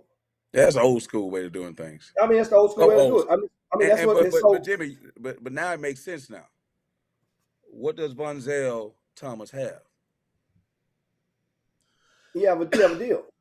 No, he has something else. Influence. A McDonald's vote. Von Zell? Since when? Yes, Von Zell has a McDonald's vote. Yes, he does. Since when? Since last year. Okay, it's possible. I'm telling you, Von Zell has a McDonald's vote. Yes, he does. I mean, Adidas does the footwork, the outfit for the game. Yes, so Von Zell has a McDonald's vote. It's possible. It's possible. Yes. Interesting. But at the same time, Chris, if you have the main team, think about this: starters from the Nike program are going to your JV team, not your big team, not your main team. Going to your JV team. Remember, they got KD Dogs.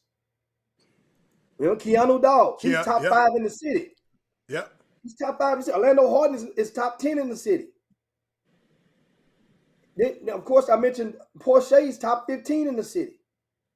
You talking about Team Takeover? Yes, hey. Texas Takeover. Texas Takeover. So then Montana Wheeler, who's one of he's on the team. But again, you got to realize what's going on. Now you telling me what you're telling me. I see the play all day long. I'm Southern Assault. I got an Adidas deal. I'm paving the way for you to get a deal. You got to prove to me that you can get the players. I'm going to help you out. I'm going to give you product. I'm going to use my influence. You show me you can get the deal. I put you in touch with the Adidas folks. They come see if you can hold them through the year. Next year, Texas Takeover is an Adidas team. Chris, this for you, Chris. What? It's Mr. Harden, the son. He said, hoops was great, but at the moment, it's not the best spot for my son, Orlando Jr. I don't want money, nor do I need it from them. Sometimes we as parents do what's best for our kids. Hold on. Let me put it back up. Do what's best for our kids, and it's nothing more, nothing less. Good. And I'm glad he came on and cleared it up. Thank you, Mr. Harden. Remember something. Let me connect the dot for you. Hey, y'all, we got to connect and get off this show. Orlando Harden, where did he go to high school at this season? I have no idea. Clear one of them clear. That's where he ended up at. Where did he go at first? Before he transferred. Teddy School. Houston Christian.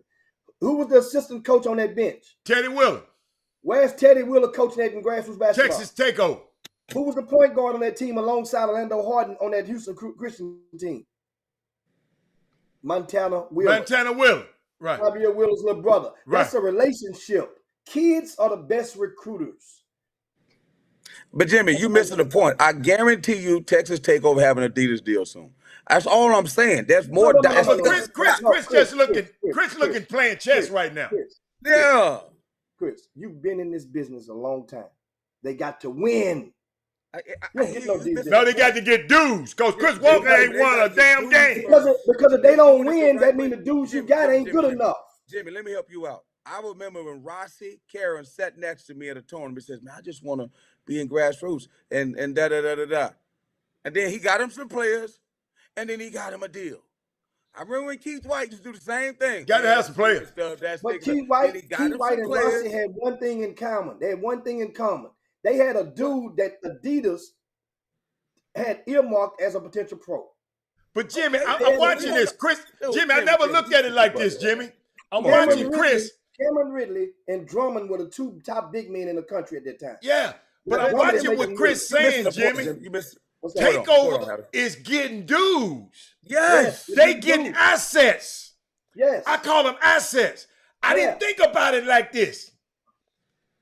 Baby, I mean, I'm watching them. They're acquiring assets because Chris, they might have a mandate. Said, man, you brought Keanu Dawes. Everybody wanted Keanu Dawes, Chris Walker. Everybody. He one of the top in the country. He over there playing with them. They acquired an asset. We got the ability to get the top player. Unbelievable. That's what they're showing. And sooner or later, the sneaker company sees that. What the sneaker company gonna do? Jimmy, here's the thing, Jimmy. Everything starts with relationships. What are you talking about? That everything, but that's not what we're talking about right now. There's still some other factors involved. So let me get this right. So if Adidas goes to Texas Takeover and say we're gonna give you 100,000 in product, they gonna say no? No. We don't need it. It's all about relationships, dog. We don't need your process. We don't need your platform. We don't need your product, your process, or your platform. We just all about relationships over here. They're not gonna do that. Understand, Chris? They're not playing on the main Adidas circuit. We know that. I understand that. So that means when you got these players, you're gonna have to win. Here's two things gonna happen. If they don't win, you know what's gonna happen? You know what's gonna happen? What? They're gonna leave. They're gonna leave just like they came. So that means we talking about the players. What is winning? Oh, to keep the players. Okay, I see what Jimmy's saying. You got to keep them. To keep the players, because you know these people so fickle. Well, no, that's not true because Mr. Horton just came on and said it's about relationships. Okay, so he didn't say nothing about winning. So guess what? So guess what? Let's say if you were coaching and you said, you know what? I do it every time I stop coaching. Let's say I'm gonna bring back. Why we put it? The dad came on and said that. We ain't got to do no conjecture. The daddy came on and said that. I didn't have nothing to do with that. They were talking about relationships. I'm talking about the point about I say they got to win. The daddy didn't say nothing about winning. Daddy didn't say nothing about winning. He said it right fit. He was talking about relationship. We talking about two different things. I was talking about winning before that dad made the statement just now. When I'm telling you that team, and you said no, they don't. I'm like, dude, if you ain't winning, these kids that we are watering the grass on right now in our area of the country, they are already seasoned to leave your ass if they ain't winning. You tell me what kids stand at a school right now. Name one that's top ranked and they losing all the time. Name one. We talk shit about them when they lose. We tell them I don't know what you're talking about. You're over my head right now. I'm just telling you what goes on down here. But we do. I said we, not me. We collectively down in this part of the country, when a kid ain't doing right, we on their ass. So therefore, they're seasoned to leave. You know what? We talked about two kids earlier. Remember them two earlier? That's in the transfer portal now. Jarrell Colbert and Keon Edwards. Sam Rayburn, they went to as freshmen. They were losing. Them dudes. We say when they're losing, the people who can't get them says, and they played with us. Remember, initially they played grassroots basketball for a man who in a long time was an underwriter and a supporter of the Chop Shop, Harry Black. Harry Black he's the largest operator of employment agencies in the United States that's black. The largest black he lives right here in Houston. Harry Black is the first cousin of Steph Curry. Harry Black's influence couldn't keep them kids here. And it go. So my thing is, them kids, when you ain't winning, guess what happens? You can look for them and make them to bounce. And they gonna bounce. And guess what? When they bounce, we just sit there and watch because we know ain't but one hole in that room, and that mouse gonna go all around the room. And we gonna sit. I'll be waiting at the hole. And guess what happens? For some, it works out right. And for most, others, it don't. For most, it don't work like you scripted it. And that's the thing about this stuff. And we just hope that, like I say, and we are Orlando Horton. If you guys in the Boom Boom Room on the YouTube feed, you're not able to read his comment. I'll read it for you. He posted another comment so that you guys I can share it with you. And that is, he says, we have won for years with the hoops and have trophies to donate. We will compete very hard with some losses and wins, but Orlando just came off all EYB last year and defensive player of the circuit. That's why he was playing with the Houston Hoops 16 and under team last summer, who was So he's never played 17 with him. He never well, he played with them, but not on the circuit 17s with them because he played. So he hasn't played in the big leagues yet then. Not 17s, no. So now we see how this go, and like I say, this is not the first, ain't the last. It's been movement. Wesley Yates, Chris, I don't know if you know it. Wesley Yates left JL3. He's now with Live On out of Louisiana, out of New Orleans, with Randy Livingston and Clyde them. Now he's back. He's still on EYBL though. Still on EYBL. Still on EYBL.